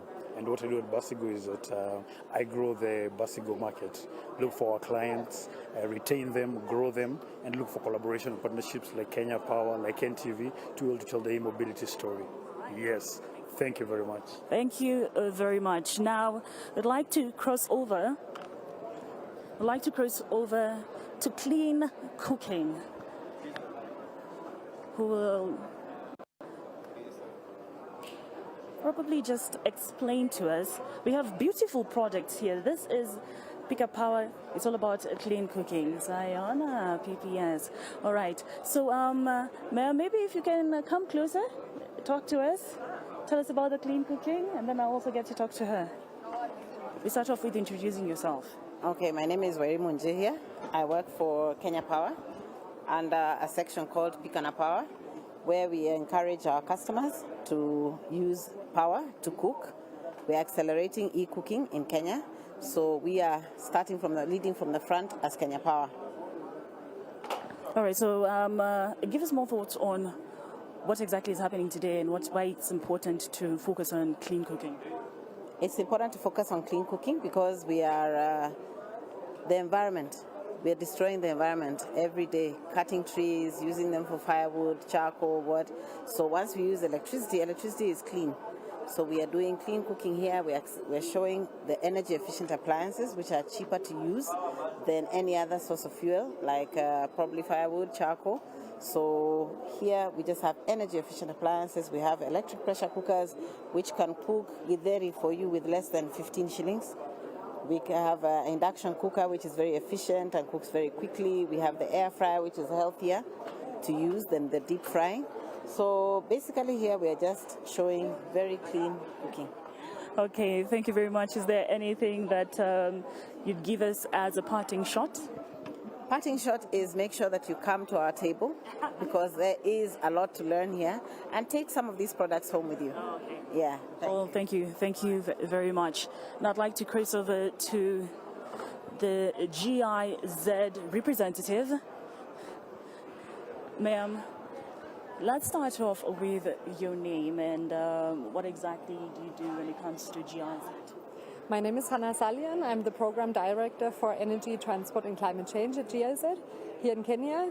So on behalf of the German government, we as GIZ support the Kenyan government in providing an enabling framework to achieve the 100% renewable electricity target until 2030, but also the uptake of electric mobility in Kenya. So as part of this, we're also supporting this conference today and tomorrow. The purpose is to bring stakeholders together from the industry, from the government, from the government agencies, and discuss and address how we can accelerate the uptake of electric mobility in Kenya. So GIZ has pledged to support this initiative with a total of 350 million euros. I'd just like for you to shed more light on that kindly. I think what you mentioned, the support is from the German government, including the financial cooperation. So the GIZ support is, or the German support is 6 million. There's a co-financing of the European Union.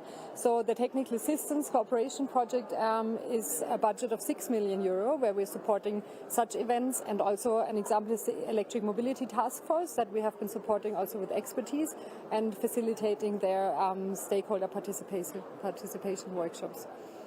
All right. Well, thank you very much. I do appreciate that particular conversation. Now, there's a beautiful car in front of us, all white, looking very nice. And I am guessing and assuming this is an electric vehicle. It's brand new, by the way. Let's find out how it works and how comfortable it is, because what I gathered, or what I have been told, is that these cars move in silence. So that means the comfortability is on another level. So I don't know who I'm supposed to speak to right now about what exactly we are working with when it comes to this car. I was hoping I'd get it right. But we rush over to this side, taking a look at the engine and the inside of an electric vehicle. Maybe just try to find out what is the difference.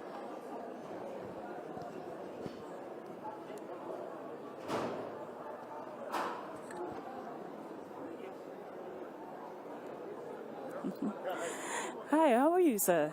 Kindly give us your name. I am Sashi Kumar from Mahindra & Mahindra, India. All right. So this is from Mahindra. Fully electric. It's fully electric. This is XV400. We named this car, and this is 39.4 kilowatt battery. Wow. What does that mean exactly? Okay, yeah. So 39.4 kilowatt means the battery range. It goes about 450 kilometers. So this is a high-end version we have. So we have about 8-inch screen, and then this is the starter motor and the transmission. So this vehicle can go in 0 to 100 kilometer speed. It's about 8 seconds time.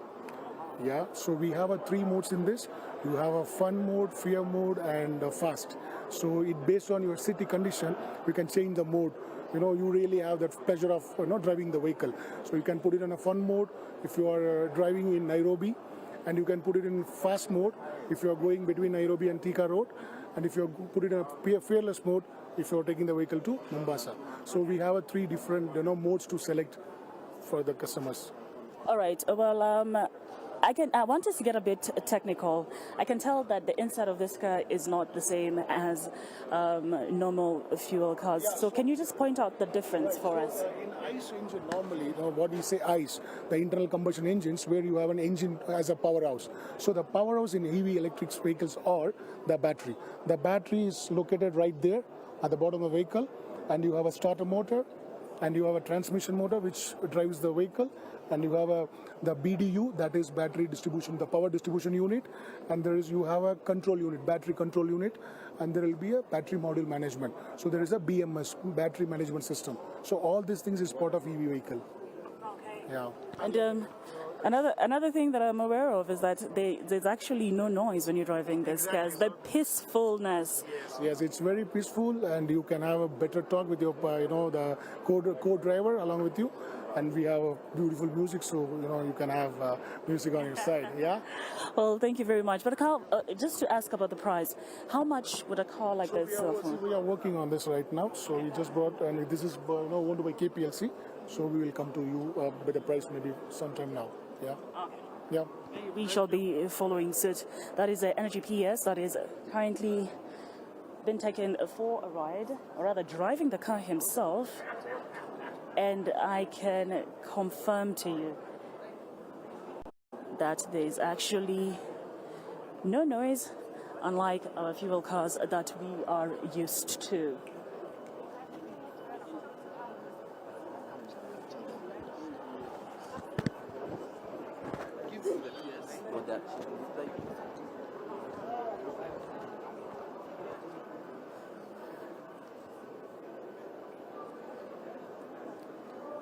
All right. Bono PS, can you share your experience with us kindly? The experience is quite good. The vehicle is not even, there is no sound, smooth. Or even when you're turning the steering wheel, it's very light. So it's something that is quite good. And we so got one more for Nairobi. Yes. You just put it down, there is an L mode. You just press it and put it I'm told there is an L mode for Nairobi. For Nairobi city traffic. Yeah, that is city traffic. So it is a slow mode. So it's a very efficient vehicle and I like it. Oh, very nice. Yes, thank you. Okay, thank you. Let's now quickly move to EB Africa. Night Energy, sorry about that, yeah. Kindly introduce yourself. What exactly is Night Energy into, and what was the importance of you being a participant in this conference? All right, my name is Winnie Wekesa. I'm the fleet manager. Maybe I'll pass on to my colleagues. My name is June Bora. I serve as a COO for the company. All right. So what was it important for you guys to, or rather for the company Night Energy to be part of this conference? The first thing first we appreciate because the KPLC actually entrusted us with an opportunity to install the first charging station for them in their premises. So we are happy to see the transition from the Kenya Power side, and we are hopeful that we are going to continue with this throughout. So as a contractor and also as a specific dealer since 2016, we really feel okay to be involved in this process. So we have several departments and specific charging stations that we've come up with today. With me here is my fleet manager. She's able to tell us whatever taxi fleet she manages and how it happens throughout. We also have our data analyst who can tell us currently what is ongoing in terms of the mileages, the kilowatt hour with the KVA, and how Kenya Power is actually charging us at the moment. So I'll hand over to my fleet manager to take us through actually the taxi fleet, and also we can move to our booth to showcase the items. All right. Thank you. All right, so we currently have a fleet of 70 EVs that are under the taxi segment, and we actually try to empower these young people coming from the slum areas, people from different age categories, the old, the young, the middle-aged, are all driving with us. We currently also have a program called the Lease to Own program, which through it we are empowering drivers to be able to own EVs. So we're actually excited to be here today, and we look forward to having such forums to be able to continue building the sustainability. All right. So maybe we move to your exhibition and you show us what exactly you're working with as you explain one by one. Start from what side? Okay. What do we have here? So these are... Introduce yourself first. My name is Brian Kipkoch. I'm the EV infrastructure lead at Night Energy. Yes. So over here we have accessories for chargers. We have cable connectors. These are cable connectors. So it's connected to a charger and then onto a car. So for example here, this ABB. This is an ABB charger from ABB charger. It's a 22 kilowatt charger. So this way the cable is plugged here. Then you connect it to your car from this other end. Yeah. So what does 22 kilowatt charger mean? That means that's the output power. That's okay. the output power. So that means in layman terms. Yes. Does that mean if you were to, how long will it take with this equipment? How long does it take to fully charge the car, and how long does the car keep the charge? Okay, so this is an AC charger. So an AC charger, the car has an onboard charge controller. So when you connect it to an AC charger, depending on the rating of the onboard charge controller, the car can accept some amount of power. For example, most cars, for example, a Nissan Leaf comes with a 3.5 kilowatt or 7.5 kilowatt onboard charge controller. So if you connect it to a 22 kilowatt charger, the car can accept up to a maximum of maybe 7 kilowatt. Yes. So the battery size of the car, battery size of the car of a standard Nissan Leaf is about 24 kilowatt hour battery. So if you connect it to a 22 kilowatt charger and the onboard charge controller is 7.5, that can take about 3 to 4 hours to fully charge it. And it gives you about 150 kilometers of range. Yes. Thank you, that's where I was waiting for you to get at. So then What this do is you have here? it's a pedestal. It's a pedestal. This is a 22 kilowatt charger. So this is for commercial and parking spaces. So as you can see it, so it has so the connector is here. So the connector is here. So this is where you plug it to your car. So you connect it to your car like this. Then so this is an AC charger as well. So all these are AC chargers. Then over here we have another AC charger over here. So this is a 7.4 kilowatt charger. So it's from Sir Control. Then over here is another Sir Control at 22 kilowatt. Then this is also a pedestal. It's a 22 kilowatt. It's a Sir Control. Then we have the big boy over here. Yes. Look the part. So this is a 50 kilowatt DC charger. Yes. So it has 3 guns. So we have this, the CCS standard. Then it's a CHAdeMO standard. Then we have a CCS2. So at any point you can charge 2 cars. So you can have one connected here and another one connected here. Connected on the other side. Well, thank you very much. It was a lovely conversation, and I'm wishing you all the best with this transition. That was Night Energy. All right. I believe this is an electric bike. It's an electric bicycle, right? Yes. This is EB Africa. EB Africa, hello. Hi, how are you? I'm very well. How are you? Very well. Yes, let's start off with your name and what is EB Africa all about, and this wonderful bike, and how much it is, and can I take it home with me today? My name is Purity Mai, the head of sales at EB Africa. At EB, we manufacture, design and manufacture the electric bicycles in Kenya. So we currently have 2 models, the Nyuki, which is a workhorse, and the EBX model, which is more of a commuter type of bicycle. So our bicycles are eco-friendly in terms of using 0 emission. We just get to charge the bicycle. We have a battery and a charger, which comes with the bicycle. Then you get to cycle. So it just gives you that push. You get to pedal, but you're using less energy. So in terms of saving costs, in terms of fuel, that one is out. In terms of saving costs, in terms of maintenance, if you compare it to a motorcycle, definitely it has literally 0 maintenance cost on it. All right. Yes. Now, of course, the questions that people out there would have is, how long do you take to attain a full charge? And how long can it take you for once you have the full charge? How many kilometers are we looking at, and how much time? Okay, for a full charge, the battery will take around 4 hours for it to be able to have that full charge. And once it's fully charged, it takes you up to 90 kilometers. Yes. All right. And how much is it? It's currently retailing at 127,000. Then we also have one here, which is going for 90,000. What's the difference? This is more like a commuter type of bicycle. Your everyday cycling to work, over the weekend as well. For this other one, it's more of a workhorse. This one is mostly used with the B2B. If you have people in the e-commerce setup, for deliveries, we've partnered with quite a number of food deliveries companies where we're doing deliveries with it. Okay. Yes. I see how that would make sense. Well, thank you very much. Is there any information that we maybe have left out that you'd like our viewers, who now become also your viewers, to know? Yes.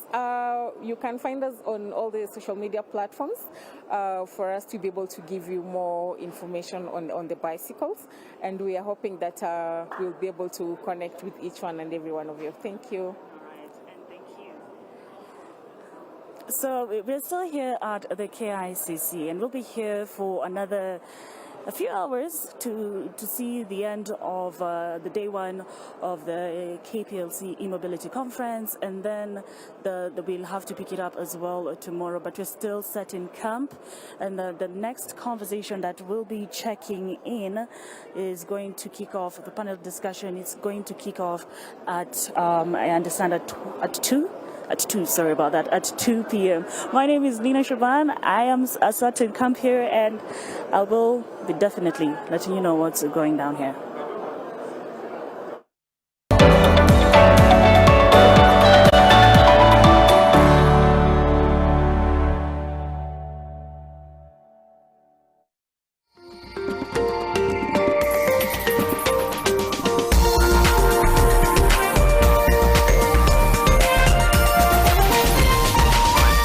This is NTV.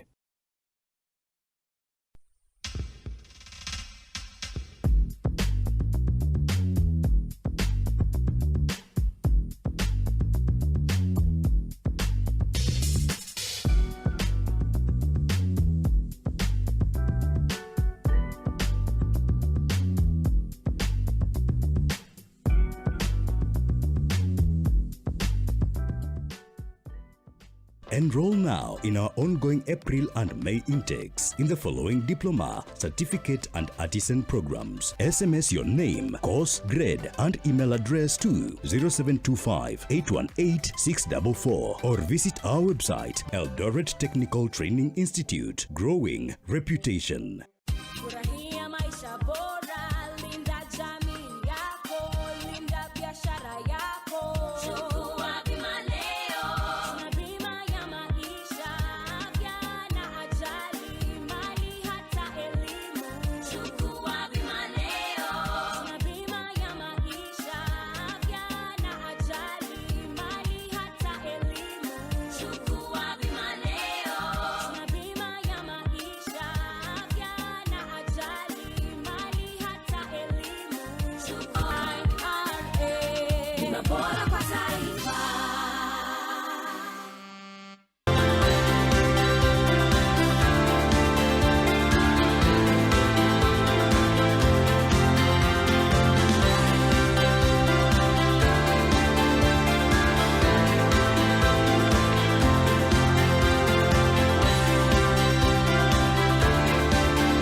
We asked the children, how many of you brushed this morning?